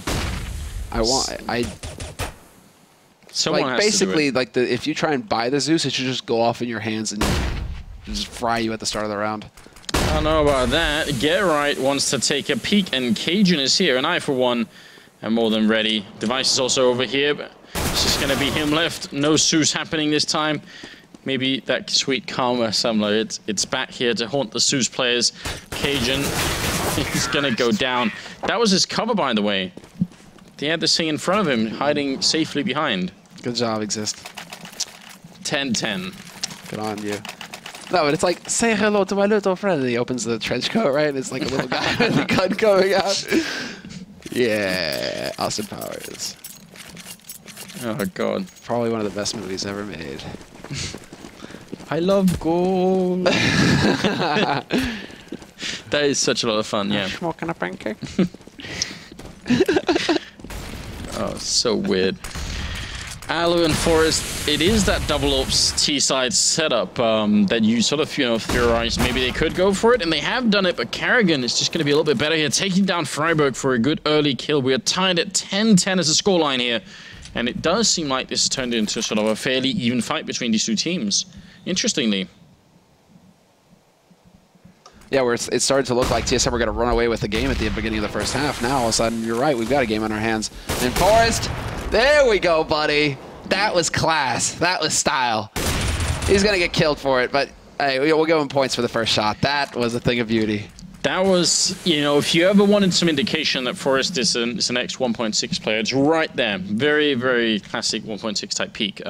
It was more stable in that game to do it. It was less of a risk because, yeah, it was just a little bit faster to shoot in that sense. But still very cool to see it back in action. And then obviously an adaptation from the so-called AWP nerf that happened at one point that had everyone very angry. Yes. Until everyone realized it's maybe okay. Cajun hiding in the corner, going to be looking the wrong way, and Get Right picks up that kill even though he shouldn't have. Device now on the site, and it's been a while since he's really gone ballistic here, trying to see if he can stay hidden. Going to get the second kill, which is huge, obviously, and now Alu alone trying to put down this bomb with 10 seconds left. He's going to be successful for only a second. He didn't even get a chance to enjoy that success, even though he is looking, you know, like he's about to be painted like one of the French girls. But yeah.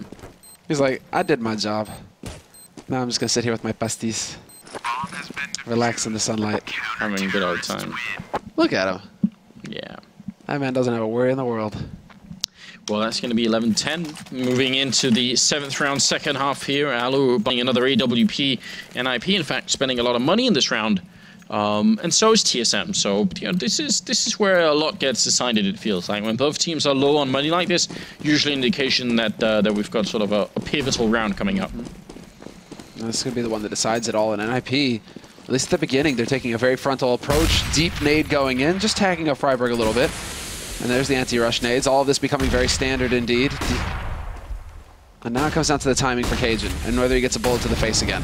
There's the Molotov, forcing him out, but there's no follow-up from NiP. Counter flash there to just stop them before they can make their way out of the smoke. And right now, NiP, they might be second-guessing themselves. So many flashes going out. In fact, the TSM, they have to be careful. They have to pace themselves. They don't want to run out of nades too early on in the round. And Dupree had a huge flank going on that completely and utterly failed. It's a good job that Carrigan picks up that kill, because otherwise they'd be in a very weird position here. Sipnik's going to get a good shot there on Exist and shot him down, and Cajun boosted up. He spots the edge, but can't pick up the kill on Forrest. You can tell that he just saw something then, and it wasn't quite enough. Now it starts coming to it. Single HE left, only nade they have to work with. Carrigan rotating over, just worried about the backstab for a moment, but he's close enough in connector now where he can have an impact. And there it is, the peek from Device. He gets antsy, steps out, and now the shots are it. No damage dealt. Freiburg was so low HP, still alive, and he dodges the HE as well, but Zipnix is there to bring the pain. 2 kills for him, and it's going to be down to Forrest. 25 seconds left, and he's hightailing it out. Or is he? Oh, is he going to try and play this one for the win? Guess saving an 8K isn't that big of a victory for them, but 10 seconds left, more or less, and he's trying to see if he can get in here, hoping that TSM have given up on the bomb site, which they kind of are. Forrest now back inside here, 21 health, and somehow he's going to make his way over, trying to get the spray down. He's going to lose the round regardless here. Hiding, and this is not a good place to hide. Sipnix will take him down. That's going to be a quad kill for Sipnix, also top fragging at 22 kills. Can I just point out that we've seen this a couple of times from different players, and it's something that TSM weren't doing this time around. If you're covering here and you take a shot and miss it, and then you sort of fall back, if you re-peek and they're going to be out there, that seems like a very bad move. What I think people really should be doing is just looking here. Just keep looking and shooting through the wall. Like, just don't change your crosshairs, don't move your mouse. Just keep the same angle and then shoot through. I think it's a much better choice, because that's basically just paper-thin wall over there. That's one of the few... Excuse me, one of the few places left where you just take full damage, pretty much. Oh. Good anti-flash. Just buying enough time. Wow, that actually bought enough time for Zipnix to get a position to shut down Get Right. Device sails a nade in there and takes out Freiburg. And, well, this is going to be a very ugly round here for NiP, unless Exist has something magical left, but only a single kill for him. 3 for Device, 2 for Zipnix. 13-10 the score, and TSM are now 3 rounds away from locking down this map. Yeah, we're kind of trying to say it's been easy. I mean, that pivotal round that we talked about, it went in favor of TSM. They came out on top of that one, and as a result, the NiP economy has been fairly broken. Not that TSM have a lot of money, but still more than the Swedes right now. 13-10. We'll see if they can carry it home here. It'd be a good round with TSM defeating Fnatic and NiP. It'd be a good night's work, no doubt. And there it is. Double spray down for Dupree. About as easy as it gets. Dodges the flash, and NiP just go walking into the blender. and knows how TSM is one of the teams that has actually held on to the M4A1. What exist? He couldn't have had more than half a foot on the ground there when he landed that headshot on the pre. That was a little bit ridiculous. And Forest spraying down Device through the door. They're trying to make their way back here, but Karrigan says no, and now Get Right and Exist, what could they do? Well, now it's Cajun, and Cajun is close enough to hear the steps. He knows exactly what's coming. Rotation is coming out from his mates. This is it. The moment. Goes for the incendiary, decides to brave it. And there it is. Get Right. Just takes that fight bravely, but he gets shut down by Karrigan. Exist taking out Xyp9x, though. And there's no way. With 11 HP, do they have any idea how low he is right now? Yeah, Karrigan swaps to the AK. It might have some indication. Feels like there's a chance. I mean, Forrest tried to do this fake, but he stayed at B last time, so maybe Karrigan has that in the back of his mind. He is making a really good guess right here. And Exist going to be walking in. This could be a very unfortunate end to the round for Exist if he gets caught looking in the wrong way. Obviously, one bullet is going to be all it takes. Wow. He's going to be going for that safe plant. And Karrigan right now is just waiting to see if there's going to be any kind of adventurous play. Bomb going to get planted, though. Flash goes out. Failed. Very nice. And now Exist just goes leaping out into the open. And Karrigan not hitting the shots. I don't know why Exist is still alive, but Karrigan is going to try and get a little bit closer here. Smoke is up. He's got a kid. He's got plenty of time right now. Headshot, not going to happen. Karrigan ends up winning that fight. Could have been, but it wasn't. At least they get the bomb plant, which is going to be important right now because they are running out of money, and they need that $800 bonus here. Another round for TSM, 14-10, and the money for NiP, well, is just enough for a buy here. Two players still able to buy AKs. Yeah, Freiburg. Does he skimp on the helmet? No, he goes Galil. Okay, that's their workaround. Alu's just like, nah, nades? Nah. I'll just take an AK. Don't need. Don't need. But Freiburg is willing to take the hit just to get a few more nades to work with here. And they actually do have a reasonable count, but then TSM are fully equipped now. They've done away with the AWP as well. Karrigan didn't even, well, it was dropped on the other side of the map, but they haven't bought a new one. That's the important thing. TSM willing to rely on the rifles right now to get the job done. And now NiP, there's no like ultra aggressive approach, it seems. They've kind of spread out across the map, just kind of putting shots through.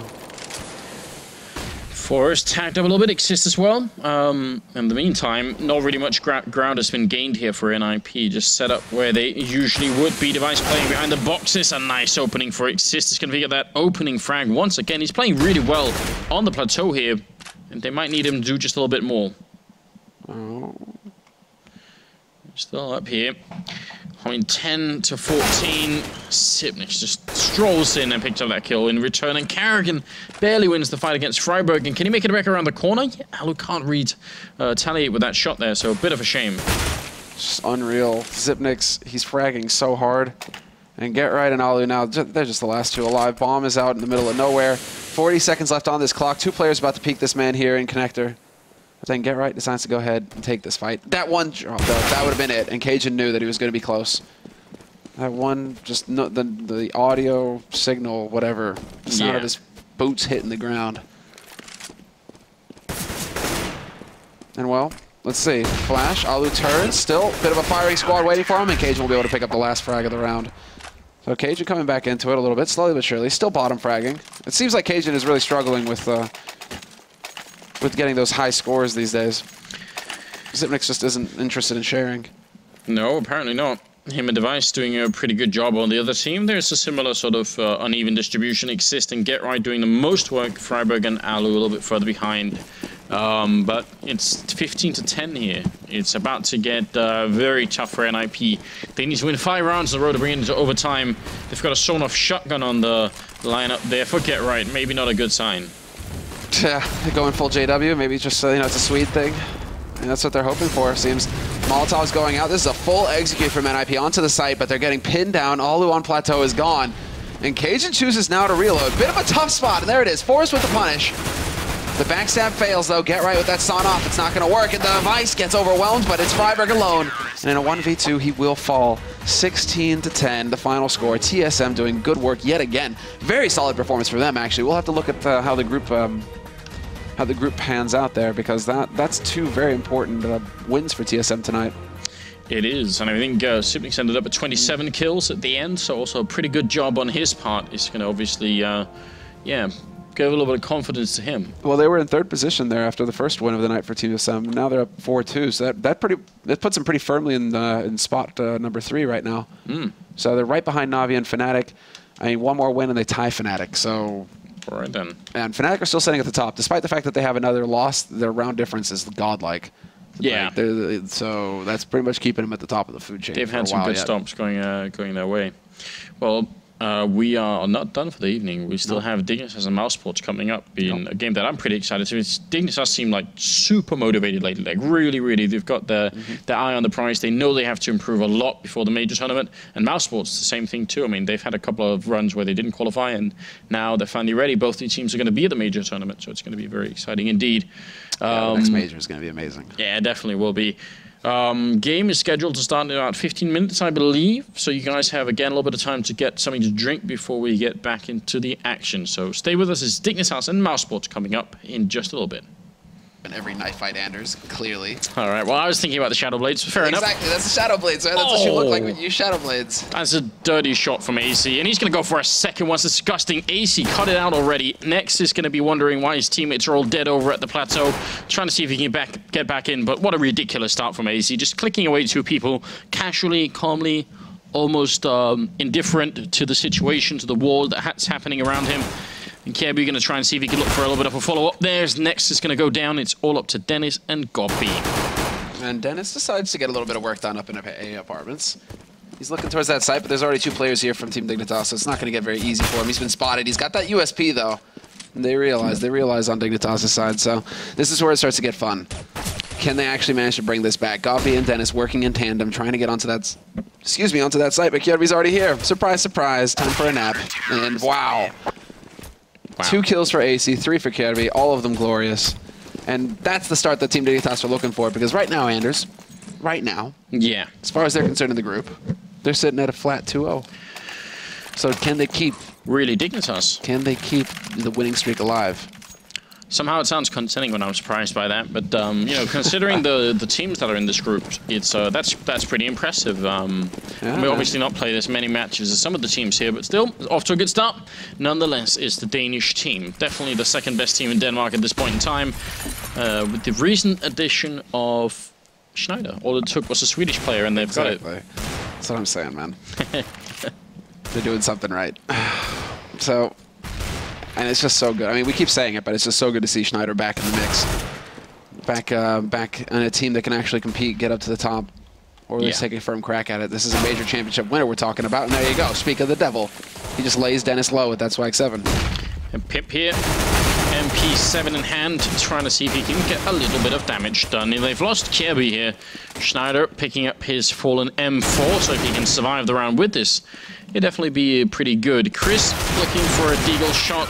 Not going to work out. Instead, it's Pimp with some SMG money there. And Dignitas winning a 2nd round. So 3rd round coming up, mousesports. They haven't got any bomb plants, so they're going to have to save another while here. We can already tell, by the way, that Chris is going to be picking up that AWP at some point. Yeah. He's making his way back to it. There was he was skeptical for a while there after the big update, saying that he preferred his M4A1, he preferred the Scout, he wasn't feeling the op. Dennis was opping for a bit, but it seems like he's getting comfortable again with the AWP, willing to make it work. The fans demand it. Well, I think anybody demands it, because it's just like, you know, Chris, there are riflers out there. You are a godlike opper. Please op. Yeah. You know, we don't have you here for your M4A1. Oh my god, that was a touchdown grenade. Literally explosive to the chest, and is going to be Goppy and Next left. That was beautiful, wasn't it? Oh, it was so sick. It's not every day you see a nade. How much damage did it do? Was that Dennis? Where he had like 4 HP left? It was so good. It could have landed, if he had one, it could have landed in the front pocket. It was dead on. I don't know how much it looked like. It did like 97 or something like that. It was completely brutal. Oh yeah, great. We got the review. Yep, Dennis. Oh, boom, 96 damage with the single HE. That doesn't happen every day. Yeah, his ears are going to be ringing still. You know, it's the next round, and he can still hear it. And that you know, beep sound somewhere in the background. Never hear that tone again. Oh, Pimp being aggressive here with the AWP, and Chris is on the other side. And, you know, it's interesting to see if Pimp can make this whole AWPing thing work. Next is going to find the perfect timing on MSL and still almost loses that battle. A little bit sketchy with the spray, and Chris being very aggressive in turn, trying to catch out Pimp, but nobody hits a shot. And Chris, instead of falling back and playing it safe, he's going to double up on the aggression. His teammates are coming as well, so this might work out. Yeah, can they actually clear it out? I mean, Pimp, he's fallen back, trying to take a bit more of an open angle here with the AWP. Doesn't realize he's scoped up. He does take a shot and take out next, so at least it's a 1-for-1 trade, but there's still a lot of work ahead of his teammates here to get back into this round. Bomb hasn't been planted, though. mousesports too concerned about keeping control of the site, and that gives Kerevi the chance to step in and pick up a kill. Oh, and AC with that shot's going to make it a little bit more difficult here. They've got the bomb, and now they are finally going to also put it down. Nice shot from Godby, just strafing back and forth and picking up Snyder. And now it's all on AC. See if he can bring this back in their favor. He's got the Molotov trying to force out Gob. He's going to put it down to the right-hand side, and he wants to spray, but Nico is going to show up, and that's going to be a triple kill here. Nice way to start it off. 3-1, and mousesports going to come out on top. Absolutely. Right now, that's just a long battle, and I thought for a second there that mousesports were going to lose control when AC managed to get in there with Balcony. But I guess the main point that we have to go off of is MSL. Just getting caught out in apartments like that, completely misjudging the timing. So focused on the main entrance. Yeah, and a bit weird, because normally when you do take that early fight, you do actually fall all the way back, yeah. So I'm not sure, maybe... Yeah, maybe just as you said, not really prepared for it. Quick boost here, but also a quick push onto Plateau. A couple of grenades being exchanged, then an early damage onto Nico, but he's going to hit one headshot. He's looking for a bit more. He's got the angle right, but Ace is going to win that duel with him, and now he's down to 15 health, though. Grenade could have caught him, but doesn't this time around. Ace is still alive on the site here, looking for a little bit more. He's crouched in, and Godby misjudging that and ends up giving up the bomb. So clever. That brings it back to a 3-on-3. Schneider alive by Rock. He might actually find the angle here on Chris, but Chris too quick with the scope. Gonna be able to pick him off, and it comes down now to Pimp holding that line. He actually manages to pick off Chris. So again, we're into a 2-on-2 situation. Bomb dropped out in the open. They have to somehow make their way across, and Pimp is not gonna let Dennis land the shot. MSL will take out next, and just like that, Dignitas are right back in it, 4-1. Yeah, with Pimp top praying at 8-2-2, and not enough money for mousesports here. That bomb plant would have at least helped them. Wouldn't have made them buy, but it would have been a little bit helpful. So Dignitas with a chance to build some economy if they can survive this round without losing too many players. And you saw 2 M4A1s picked up as well. Dignitas actually pretty split between the whole lot of them. Yeah, TSM 2, maybe it's a Danish thing. I think so. I mean, Olafmeister as well. They've got your back, Sumner. They're ready for it. Oh, that was a headshot. That was brutal. Ooh, Nico, nice shot. Pimp, though, is just going to be able to line it up. And now Nico looking for another one with the dig, and he's going to be able to do it. It's not a 1 dig, but it still gets the job done. 2 kills now for mousesports, making this round a little bit more interesting, a bit more expensive. Yeah, see what Nico can do. He is a huge talent, obviously. We keep on all the time raving on about him because he's so good. Lands another headshot now for the triple kill and turns it into a 2 versus 2. He's going to peek again. He even saw that coming. And he picks up an M4 now. Could he actually do more this round? He's going to put up a grenade. The bomb is going to go down. They've already got so much out of this round.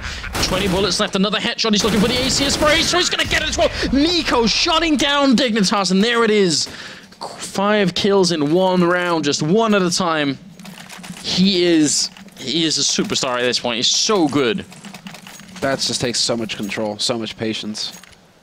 Like, to hold that line. I mean, I also think that the Deagle and the AK are getting stronger because of how they've changed the hit bubbles or the hitboxes. like if the head hitbox is just a little bit bigger, like that might be why we're seeing so many more 1 dig shots coming out, or they're able to hit those headshots more consistently. Yeah, I could definitely agree with that. Because that's just disgusting. 3 Deagle kills now. He sees it coming. Yeah. He's catching on here. And well, Pimp not as clean as Nico. Misses the opportunity there.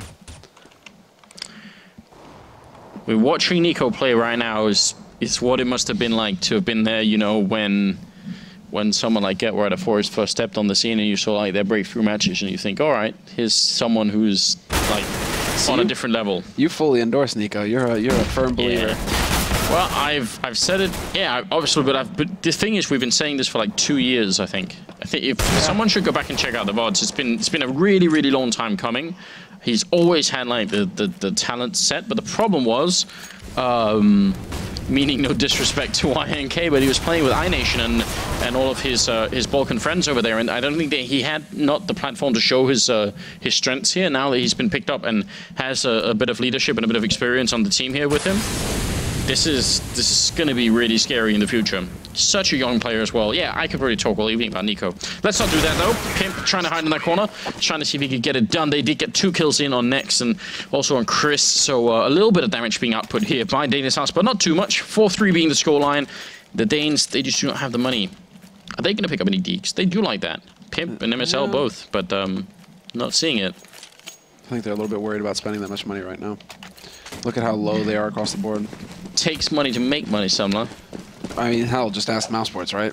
Win a pistol round based off of an individual player's skill. There you go. That's best case scenario, no doubt about it. And it's kind of hard to reproduce those rounds as well, so I have to see. I mean, if Nico's going to keep taking point over here on Plateau, this is where he can really excel, doing exactly that. Just set him out here, be like, okay, find the headshots, do your thing. We'll give you the support. Chris J's there to back you with the AWP. And so there we go. Flash out. AC once again boosted up on top of Big Box by Tree. This time, he gets bested by Schneider in a bit of an awkward battle there, but no problem. Schneider didn't even take any damage, so that's a really good start. If only they could pick up the AK, and you can tell Schneider he really wanted to. This is a very common setup, though, for Dignitas. Like, hold on. We'll get into that in a moment, but they really do boost up on Tree a bit too often. Yep, and Nex sees it coming, sprays down Pimp as well, and I think Kirby got, caught hiding in that corner. He was looking into the wall, trying to make himself a very small target, but he gets found out anyway, and now it's going to be Schneider and MSL left, and now just Schneider. Maybe he could pick a kill close range. Not going to happen. He hits the headshot, but Nex is going to pick up a triple, and that's going to be the round for Mousesports. They equalize the score at 4-4. Now, there's the money for Pimp. Yes, he's got the AWP plus Kevlar. Schneider with the swag. He's going to be holding up close, so that's perfect for him. Has Schneider signed his own knives? I believe so. Yeah, signed by Schneider. How does that work? Is he planning on giving them away or something? He's been waiting all these years for someone to ask him, and then finally he's like, fine, I'll sign my own stuff then, To hell with you guys. Next time you see Schneider in an event, ask him to sign something. It'll make him happy. Does this work for Schneider? Hold on. Pimp boosted. Nice nade. And there's the bank shot. So Schneider was just ready for Pimp to drop off of his head, basically, to be able to chuck that nade.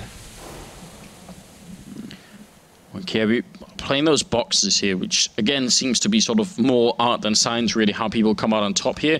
For a while, people are jumping on top of the boxes to look over the mandatory smoke that's always going to be down in front, more or less. But this time, there is no smoke, and Nico's on the other end, so you've got to be really careful if you want to try and take that fight. And Kirby, he's very close by. Chris also sneaking in, and he gets the shot right through the side of the wall, and Kirby has to back off immediately. Yeah, and Kirby gets out of there, even blind. Molotov to force AZ off. That's standard stuff now. We're seeing more and more of that kind of play. And Dennis going to walk through the smoke, annihilates MSL. Kirby is gone as well, and it's going to come down to AC. He's going to have help from Schneider, but with that shotgun, it's not the most effective weapon. He needs to get up close here, swap it out. And there you go. That'll do the trick. Headshot on the next. It's a really good job, but how do they get in and defuse this bomb? They're trying to boost up on the box once again. Chris is in the back lines. AC finally going to make the full jump up instead of standing on his friend's head, and Gobby takes down one, and no chance at all. They're going to get wrapped around. A nice and very methodical round from Mousesports. Just want to highlight this grenade that they're throwing from back here. Goes over this wall and lands up here. Now, the big thing is, if there wasn't this time, but if there's a smoke down here and you land this Molotov up here, that Molotov will disappear to the smoke. It's a little bit weird, but that's how it works. So if you want a Molotov here, that's going to be perfect every time, regardless of smokes. You need to land it on the far edge, and that's actually not so easy. And I had a long conversation with Gob about how to do this, and talking about. You bank it off the roof, right? There are different ways of doing it. Gob has a pretty good, pretty clue about it, but there are a couple of different ways of successfully putting down that Molotov for all circumstances. But you got to be a bit careful. Yeah. And who's still keeping an eye on you. A bit of a Gob favoritism. Well, here, Gob, have you watched my nade video? This is one of those that happens very often, but this is actually one of those times that happens on a regular basis where I said, "Hey, Gob, couldn't you throw this Molotov?" He's like, "Yeah, we already got that. Here you go." I'm like, "All right, fine. I guess I won't do anything then." We already got that. Yeah. Well, now he knows. You see, when you're at events, he's just like, "Ah, crap. Okay, Anders is gonna ask about this nade, and okay, hold on, let's figure this out." Oh, nice shot there. even peeking in with the pistol. He had the AWP, so could have been an expensive giveaway. Well, now this is going to get nasty for Pimp. He did survive a long time last time. Up close with the Dig, though. Yeah, looks the wrong way. It's all down to timing there, unfortunately for him. Schneider is going to get spotted out at range if Nico turns around. Yes, he will. And everything is going according to plan in this round for Mousesports. They grouped up. They played very standard anti-eco, grouped up, went as a unit, so that nobody with the pistol could catch them off guard. No free kills. Very well done. Very clean round there from Mousesports. That's going to build some great confidence on their side, whereas Dignitas are getting to that point now where they're just getting more and more frustrated. They have the money, but this is the big round right here. They need to put a stop to Mousesports. At least bring it back to a 6-6 situation. Maybe more than that, they just need to put a stop to Nico. Yeah. 15-2-5. He's looking real good. It's kind of like Scream earlier, though. Yeah. I mean, yeah, he's just a terrifying player. I look forward to seeing him at the major. I expect really, really big things. AZ going to be peeking in here, similar as to the pistol round. He catches a guy in the corner, and that's Nico, and he goes down every time we try and hype him up. You know, we curse him. Yeah. That's how it works. Great start, though, from AZ. That's real. Pimp? Wow. Chris really trying to go for the slow peek there. That was weird. Now, I mean, now they're set up. This is very clever here. Or clever. It's just very solid work from Pimp, basically. They're going to try and force their way around the corner, perhaps, but then MSL peeks out, takes out next. And Pimp will shut down God B. This is now just falling apart. A perfect follow-up round here from Dignitas. Not a single point of damage taken on their side. Wow. Well, it's good that Mouse do have the money. Almost 16,000 on God B at the beginning of the 12th round, so they can still buy. Dignitas, though, also sort of, you know, starting a bit of a bank of their own here. Yeah, 12th round coming up, and still a very, very close game right now between these two teams. You think about it, though, after the pistol and these initial rounds, it's really just been 2 rounds that have gone in the favor of Dignitas that have been full rifle rounds. So maybe, in that sense, a bit of a sketchy track record so far. Boom. HE grenade from MSL's point of view, mostly just killing that chicken. Nothing else really coming off it. And Pip up here again, this is something that he's been, you know, quite fond of doing recently, is just standing up there and AWPing at all different angles. It's one of those things that's pretty a risk if people figure it out. I'm surprised that MSL flashes in, just trying to get that set up. Nico nearly roasts alive, but that's one smoke is going to give it away, and now AC's like, okay, now we have at least a little bit of info. I know that somebody's still waiting around here. More shots going through, and Nico somehow survives that hail of bullets. That's not where the action's going to be, though. Again, towards this A site for Mousesports. Flashbang by time if anyone was there. 35 seconds as they're going to make their way past. And again, Pimp up here will be falling back to a much safer position. Schneider also coming in to help out. So it seems like maybe Dignitas have a bit of a read about what's going on. It's going to be 20 seconds left. This is a very, very short amount of time. Yeah, this isn't a whole lot at all. They need to end. Yeah, if you're get caught setting up nades, even worse. 10 seconds. 10 seconds. They have 6 seconds to get up there and start that plant. There's no way. They need to get the kills right away, Mousesports, and it's just not going to happen. Schneider shuts down next, and Nico, now the last man alive, on a bit of a backstab mission, but the clock ticks down, and now you're even worried about him going for a fight, because if he dies... Gonna get the most out of it, yeah. I suppose, but still, you're right. A little bit scary. 6-6 in a round where Mousesports, I mean, as you said, as soon as the bomb goes down on the slope here, then they kind of just have to scramble for it. They've been found out, and I think they ended up just like, they got stuck down here battling it out, and that's not cool. Because Pimp at that point, he realizes what the clock says. You know, he knows that they don't have any time. Their hand is going to be forced. All he has to do is stay alive on that site. Yeah. Well, you know how those pimps are, right? Got like, you know, the huge watch with the chain around his neck, you know, he's just pointing at it right now at Gov, you know, Flavor Flav, you know, Public Enemy type thing. That kind of thing. I see it. I can see it. Well, it's mostly AKs and AWP on Chris, but he's gone down to MSL, and maybe a bit of unfortunate trade there from Mousesports early on, as they'd love to have Chris open up some of these rounds with some sniper rifle action. Schneider in the middle, sees the grenade coming out. Is he going to want to peek behind it? There's another one in there. Now he's in the corner hiding. They both know that he's there, so Just trying to buy time once again and ends up running into Dennis and goes down as a result. A little sloppy there, trying to force it. And that leaves Pimp in a bit of an awkward spot. They're going to be working their way out through wood logs as well, so he doesn't have that angle, but there it is. As Next takes that step out into the open, Pimp is there. And Pimp, he's not sure that there's a second man, but Schneider should be having his back. Exactly. AC's also rotated in, so there's really nowhere for Gobby to go. Oh, he's trapped back there. They don't have an HE grenade, otherwise he'd probably be gone already.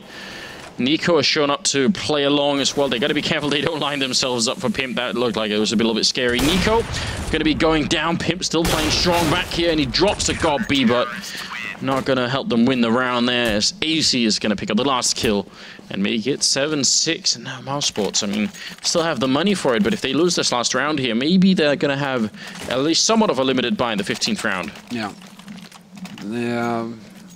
They need the plant at least, at the very least right now. But talk about the complete turnaround here for Dignitas. It was 4-6, and now they've managed to pick up 3 rounds in a row, bring it up to 7, and this is looking very good for them. They've already got the bare minimum number of rounds they want on the CT side, swapping over to that T side. Well, mousesports, it looked like for a second there they'd managed to figure out Dignitas, figure out how they liked setting up.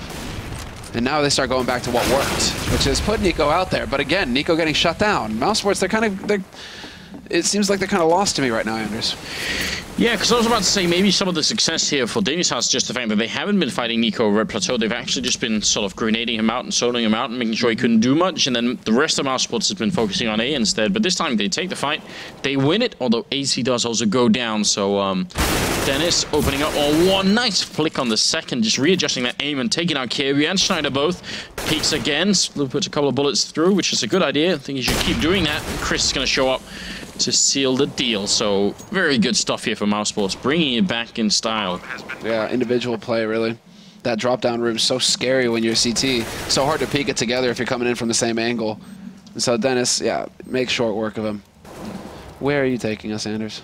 Well, have you noticed that the T's and the CTs on this map, they both take the same route into the bomb site? It's a bit weird, I'm just saying. Like, they're both going to be following up this path, and then, like, the road forks down here. Well, the thing is like, if the CTs are already in the castle, like, how did the terrorists get in the castle to begin with? I don't know, like, this is where the CT starts, you know, they're riding up this way. Yeah. They must have very nearly crossed paths, you know, they're more or less, you know, riding the same way up. Okay, here. where's the terrorist entrance, right? Okay, it's all the way over here. All the way. And so, yeah, like, there's one road. Yeah, it's one road leading in. They just followed each other up there. They could have just had the fight, you know, maybe they could have just ran them off the side of the road. This also is a little bit of a poorly planned castle. I mean, what the hell do you have two main entrances to your castle for? Like, the whole idea of a castle is, yeah, I agree. You kind of like lock down the castle and funnel your enemies into a choke point and murder holes and all that sort of thing. What's up with this architect? I hope he got like drawn and quartered. Bit of an early start here, MSL going down, and they try and catch Pimp. They're just running after him, and he's running back into the bomb site. A little bit ridiculous start here. Schneider going to win the fight in the middle, and again, it's Schneider and Pimp here as the tag team trying to defend this A bomb site. So many grenades being exchanged in the middle. Schneider finding the opening and spraying down Nico and Dennis. Timing could have possibly have been better. Gobby going to go down. Hero round for Schneider in the middle. Quad kill for him, and that's going to be it.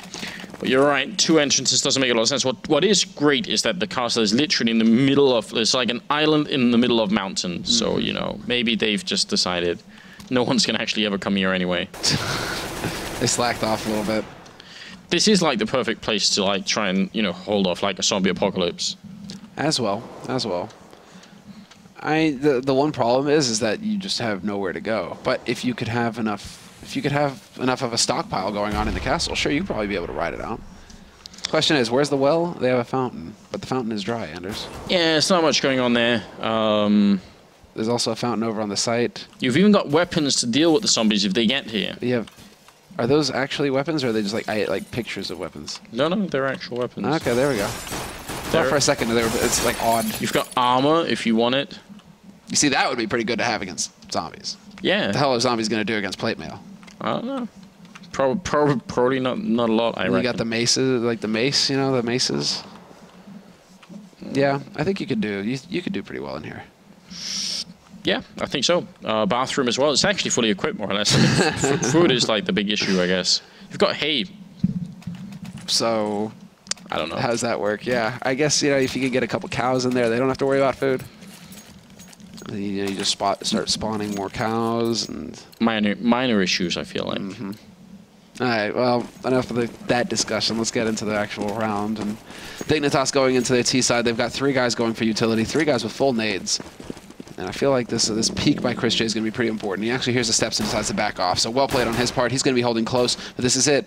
Can he actually stop MSL from actually breaking in here? Because that bomb is waiting to just go bursting out onto the A site. Oh, Dennis is sneaking around as well. He might... Oh, he spots one, but doesn't find the timing for it. In the meantime, they've snuck up behind MSL. Behind Dennis. This is a crazy round. Chris is going to be running in, but the bomb is on the other side of the map now. They're going to be running back into Dennis here, and MSL sees it coming. Now they should know that something has gone horribly wrong here. Chris still hearing them. And Nex is going to pick off MSL. So they've somehow all circumnavigated each other. And in the meantime, bomb is being brought up towards that A-bomb site. Schneider, is he going to check? He won't check. And Dennis will pick up the kill.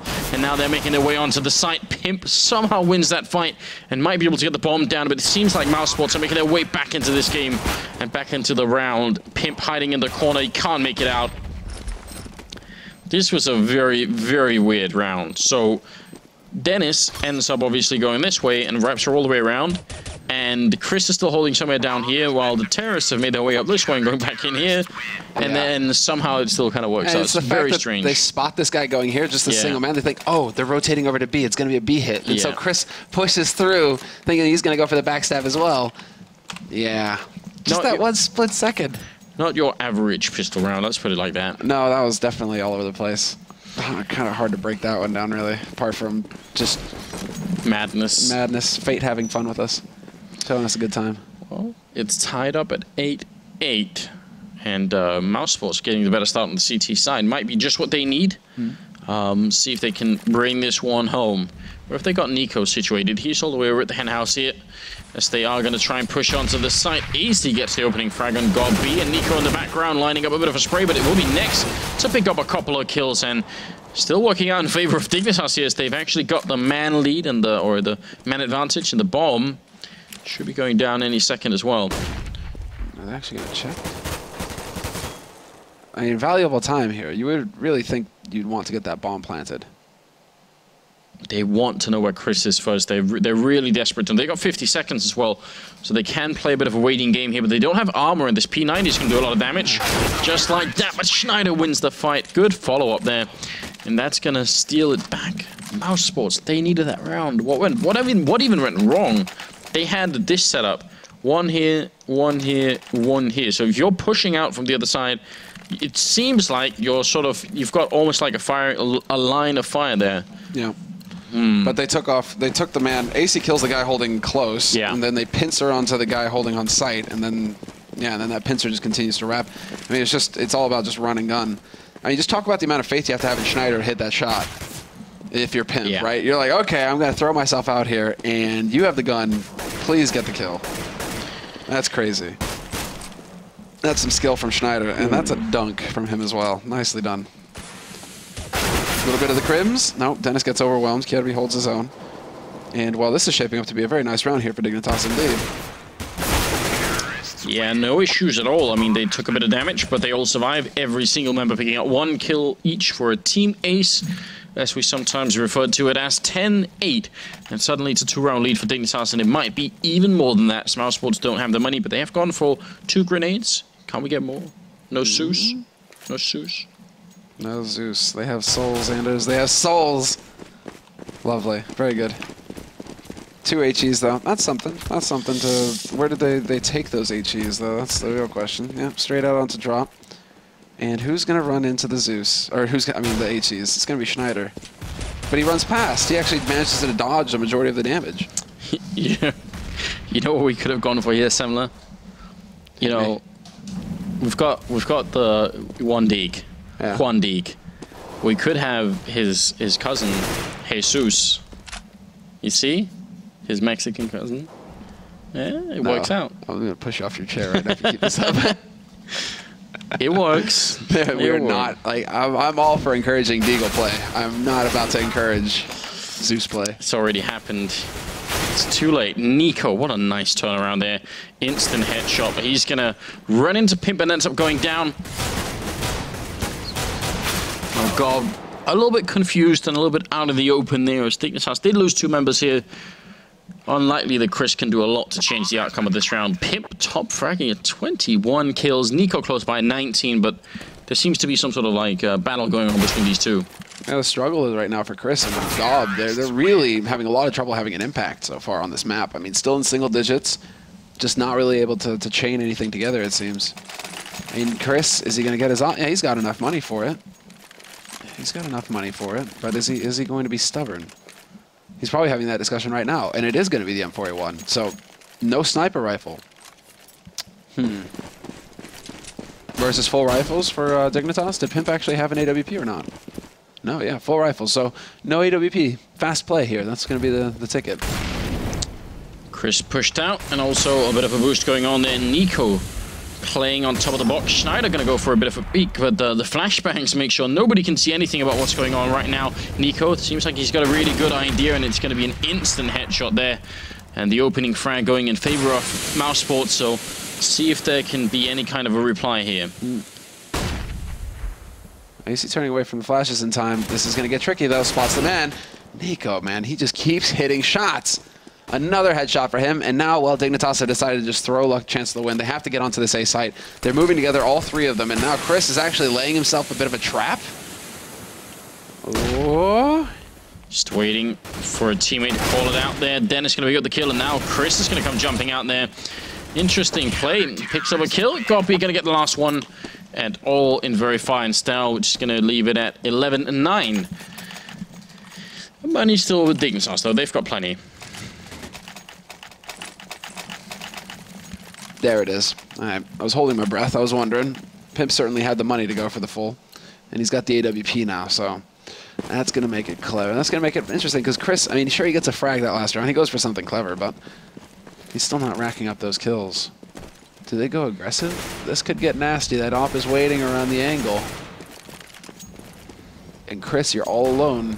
He does have support from Dennis over by connector, but there isn't anybody to immediately support him up here in apartments. No possible like trade frag going on.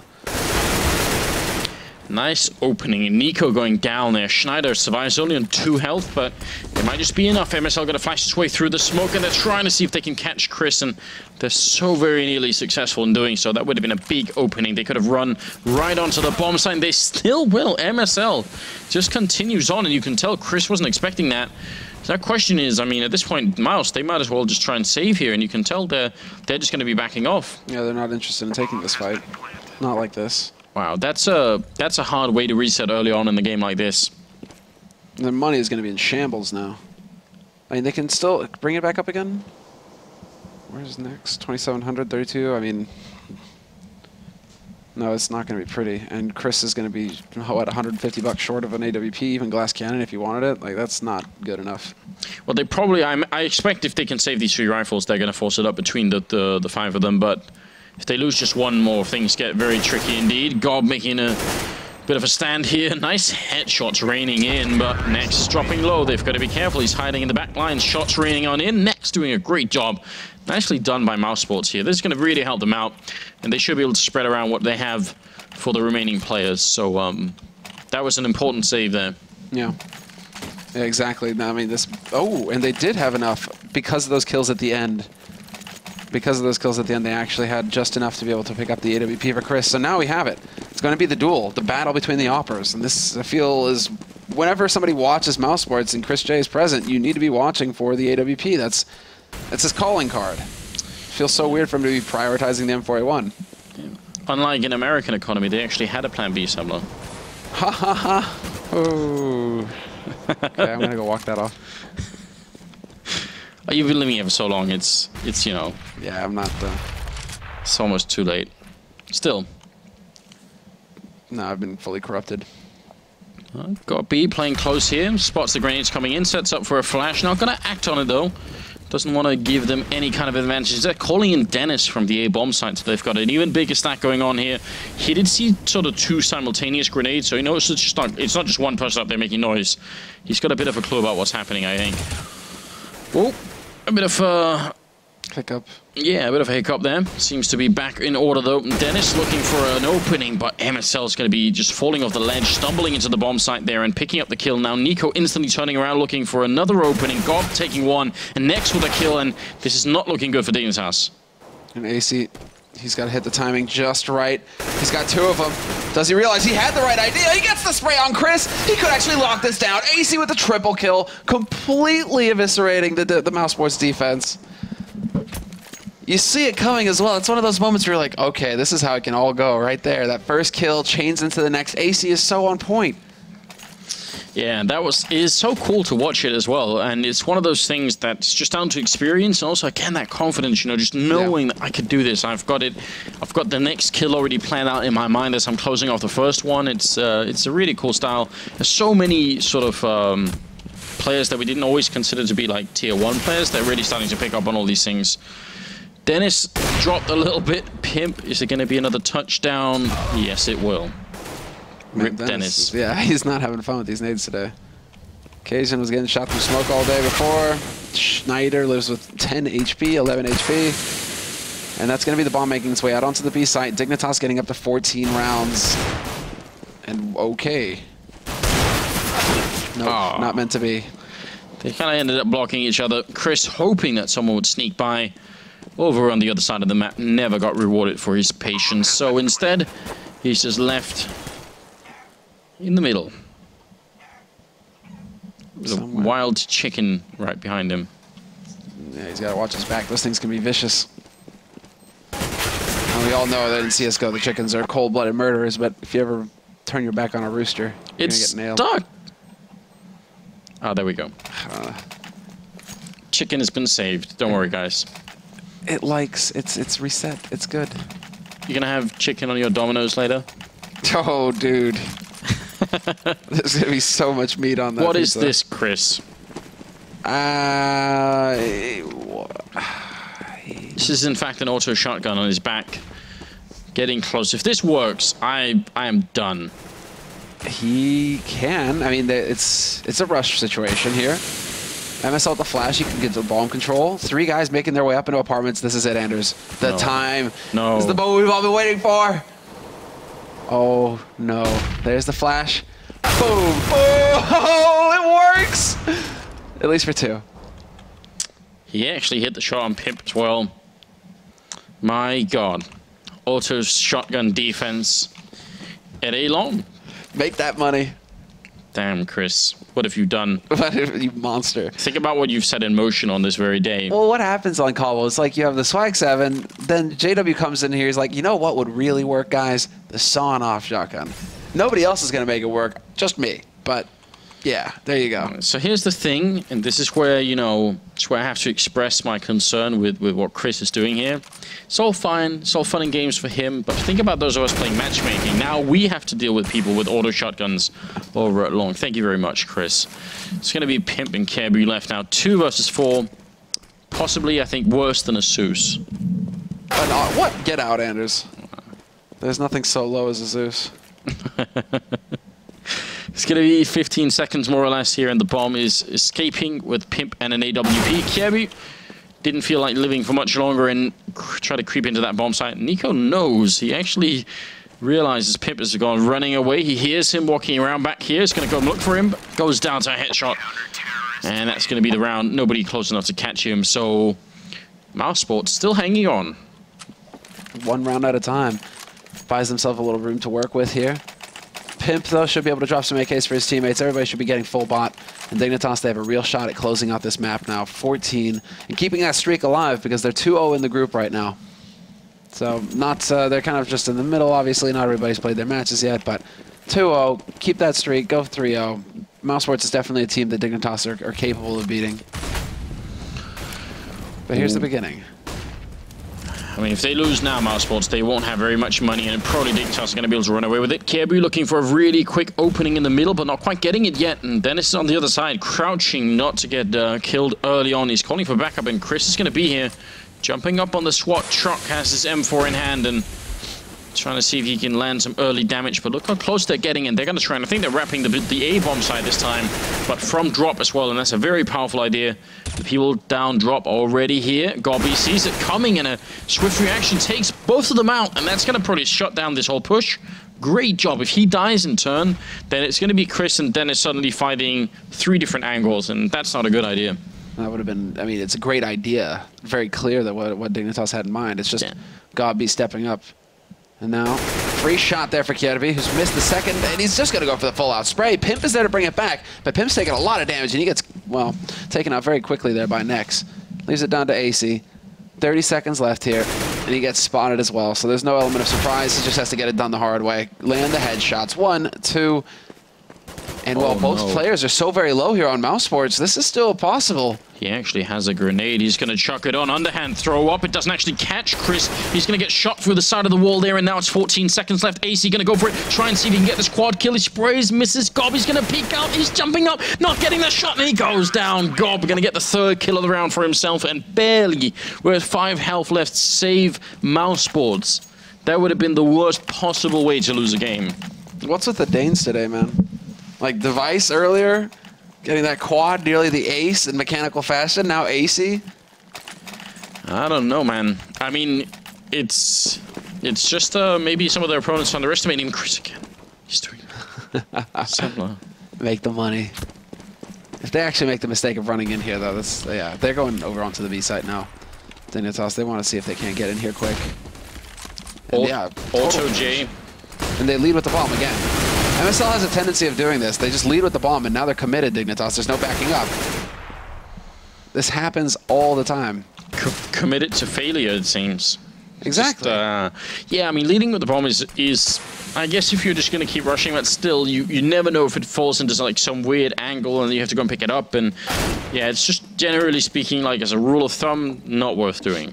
AC is just like, what the hell did I just pick up? Ooh. Alright. He's not even...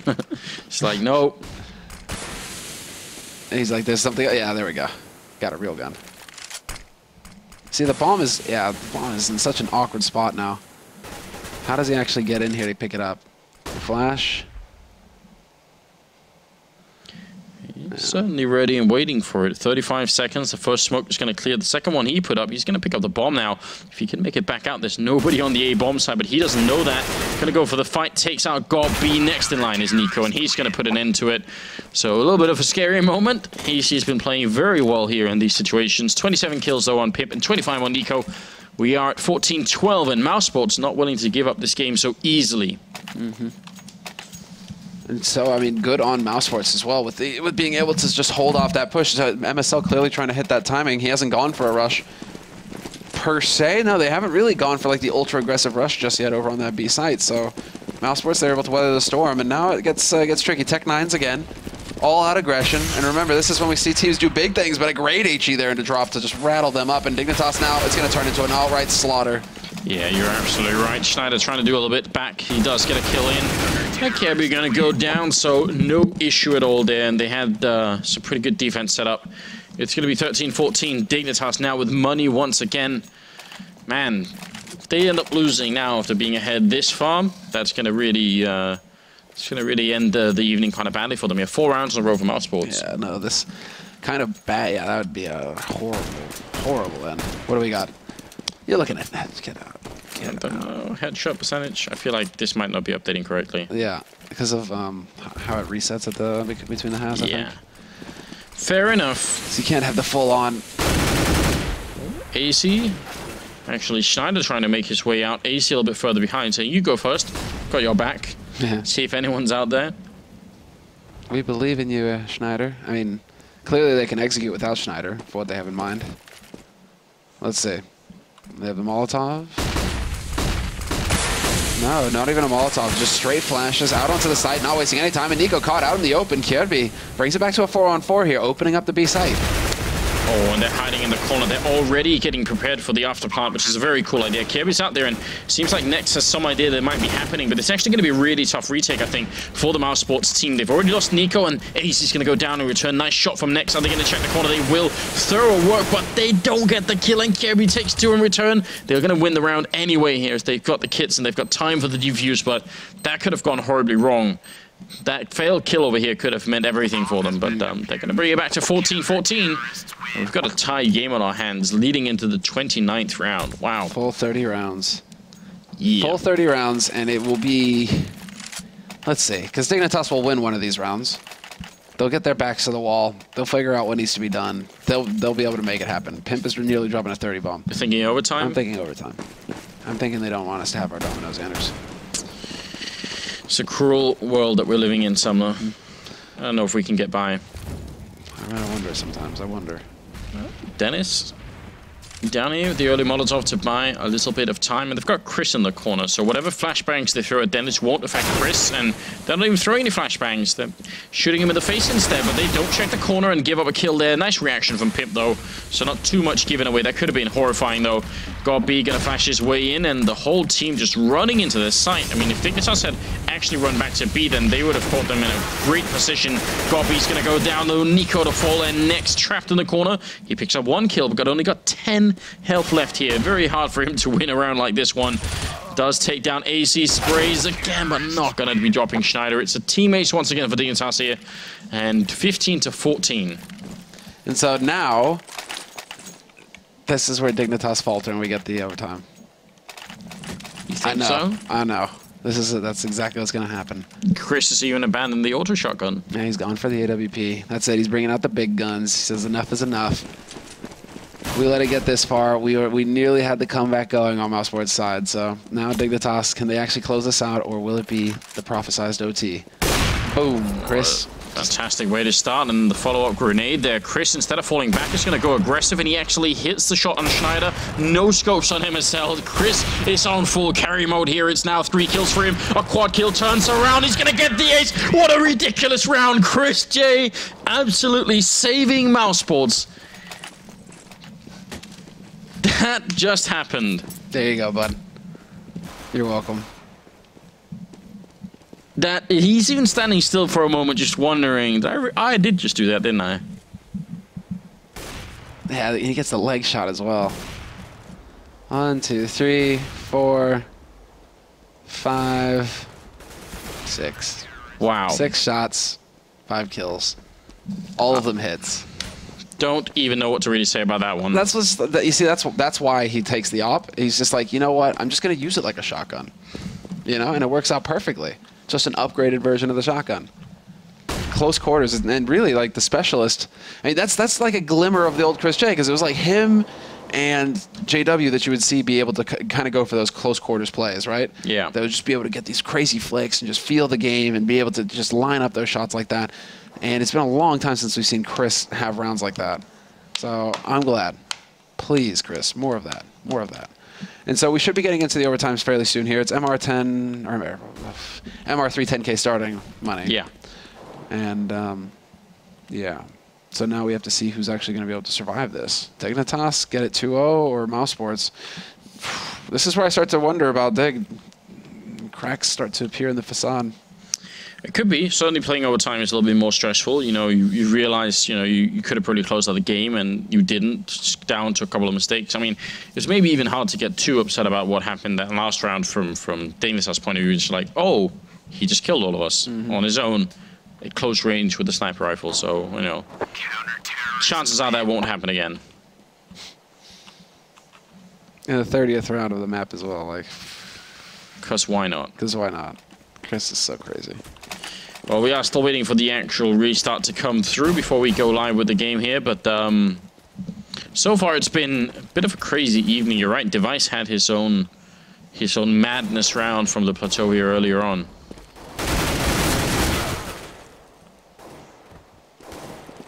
It's not every day we get multiple aces as well. Because Nico had the ace earlier. Yeah, it's true. In a single map, each team has had at least 1 ace. That's not too shabby. Shows you what kind of raw fragging power there is on both of these teams in well, as far as Dignitas are concerned, I mean, AC Pimp, everybody seems to be doing really well. Kjærby is struggling a little bit, but he seems to... Yeah, he's at the bottom with MSL and Dennis on the other team. You know what this is, Samla? This is the look. This is the face of someone futilely trying to block the sun with a spear like an idiot. Just don't do that. It's not even blocking. It's not even blocking one eye. Look at that. He's got it all messed up. Chris is back to the auto shotgun over at A-Long for some reason, and this time he's got backup as well. He's got Dennis here to play decoy. He really wants this, but they're not quite moving close enough, so no kills happening yet. Trying to switch it up. Let's see now. I mean, trying to switch it up, but again, Chris. Auto shotty. It's just going to be a group up on Dignitas' part. Brute force, blunt effort, just go straight onto it. They have all the nades that they need for an execute if they want. They're a little light on flashes, but they have the Molotovs, they have the smokes, they have everything here to just be able to go out onto this site. It's actually been so close to working. Even the rounds that they've done on this site that haven't worked, it's always been really close. So if they can just get the opening frag, and maybe especially if they can shut down NiKo, that'd be a really good start. He's playing close here, and mouzSports are more or less out of grenades. So now they're going to make their way in. AC playing close and spraying madly. NiKo going to get a run in return. It's going to be Kjærby now. He brings it back, and there's the flank. Pimp. That's the thing. NiKo not giving a target fast enough. He's kind of stuck. And Chris, he's going to be able to swap out for that M4, but he's looking to make a little bit of money here with the auto shotgun. And no joy this time. The tree actually saves Schneider's life. Yeah. It's going to tie NiKo and Pimp for kills, 30 each here. So, again, sort of an even, a little bit difference in deaths, but very, very close either way. 16-15 first round of the overtime going into Dignitas' favor. We're looking for the first team to 19 rounds in case anyone's confused about the format here. And also shotgun again. It's the cheap option. New meta game. New meta for him, I guess. I guess if you're only going to play apartments, you might as well just have the shotgun. I mean, we'll see. It's kind of like well, I mean, you see some plateau players, JW for example, where they like to have the Swag 7 up close. Nice little pounce there by Schneider. He gets the backstab as well. Perfect opening up here onto the B site. And mouzSports, yeah, they have to hold on to both of these guns. It's also key for Chris because he can kind of turn into the bank. If he actually gets a couple kills with the shotgun, that's true. $900 a frag. That makes a difference. I mean, the obvious downside is that if you're just rotating into B to try and help out whatever is going on over there, then suddenly you're long range with the auto shotty and things get a bit tricky. True. So I almost wish if he wanted to go for this that he bought like a 5.7 as a sidearm, just so that he could at least do something long range, or maybe a deagle, or really anything other than a USP. So I don't know. I'm not sold, but he might be able to get a kill here on an MSL, and that would be nice. Picks up an AK, and now he's actually got a 4,000. Yeah, 4,400. So he could drop for a friend, and they need that desperately. Yeah, this is so valuable. Just going for the pre-fire, not going to peek. Yeah, that is so valuable. 6,300 now. And drop for a friend. Anders, we just saw an op ace from this guy. He's going to do it again. There you go. Problem solved. It's a force buy from mouzSports. I didn't even think of that strategy, but you're right. I mean, I'm worried. Why hasn't Godby just called this earlier? Chris. Go ace. And he's even got the signature on his skin and everything. And they're going to go jumping right in. It's happening all over again, Anders. And MSL once again was leading with the bomb. No goddamn way is it going to happen. He's going to get the mid-air shot, but this time they just overpower him. Dennis is here, though, with the auto shotty almost picking up the kill. Godby is going to be helping out, but he goes down to Kjærby. And now it will be a 2 versus 2. Chris might have done enough with that double kill, though. Still very powerful stuff. Next up here with the deagle. Trying to see if he could find an opening, but the bomb is going to make its way onto the site. And they've got a Molotov on Kjærby. And there is a kit on NiKo, and that's huge, obviously.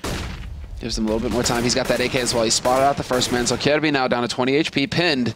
Molotov goes sailing out, and that's going to open it up, and there we go. AC going to work, picks up the first man. He's just going to be dancing on the edge. Now it's NiKo in a 1v2, and he gets the first kill, turns it into that 1v1, trying to wrap around on AC, but he's making steps. He isn't getting the jump, and that's going to be it. The headshot for AC, the clutch, and an end to NiKo's heroics.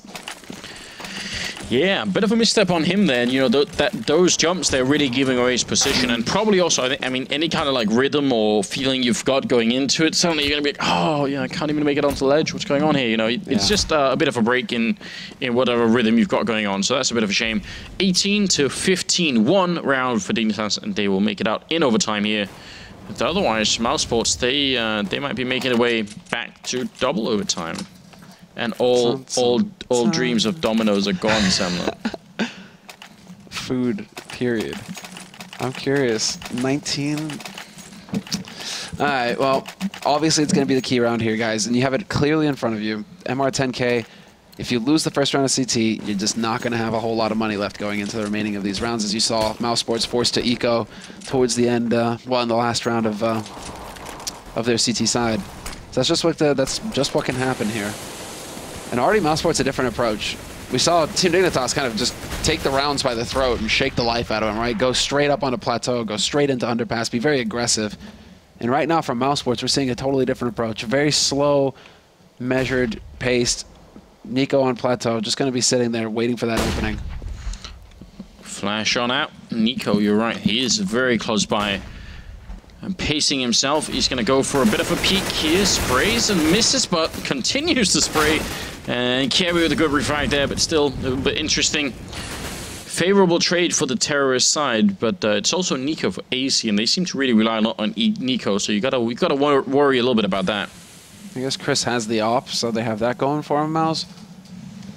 But yeah, they just lost their heavy hitter. Paired up going towards plateau again. I mean, they're still waiting around. Nex wasn't able to get that refrag. That was pretty key. If they could have taken out Kjærby, there was a strong shot here from mouzsports, but now it's looking a little slim. Dennis setting up for a smoke. That's pretty going to land somewhere by the doorway. Indeed it will. So make life a little bit tough for Pimp, but it's obviously going to be a B execute this time around, which means Schneider's position back here is going to be crucial. We'll see if Kjærby can distract him enough that Schneider can actually do some good work. Looking for the opening frag. Not going to happen. Schneider in the corner now. He's all on his own. Bomb is going down. Is he going to risk it? It is a big risk to peek out there, but he's going to get the headshot on one. That means Chris is gone from the plateau, and now it's a 3 versus 3 retake here. And this one might be for the round. Schneider going to get the kill. Still lurking in the background there. It's going to be Dennis now trying to fight from drop, but he's already been tagged up. Gob also dropping low, and they've got to be careful right here. Gob takes one, but now it's going to be all on Dennis. 1 versus 2, and he can't even stop the bomb from being defused. Flashbang goes, and he has to commit, and MSL shuts him down. Dignitas going to win the round here, and also the map 19-15 in overtime. So they remain unbeaten here so far. Undefeated in this group. That's 3-0 now for them, whereas mouzsports, that's 2-3 for mouzsports. Mouzsports have played a few more games, but they were tied 2-2. So would you say they are unbowed, unbent, unbroken? I knew it. I thought about it, but I was just like, you know what? He's going to go ahead and take it. I was just like, you trusted me with it. Yeah, I trusted you. You know.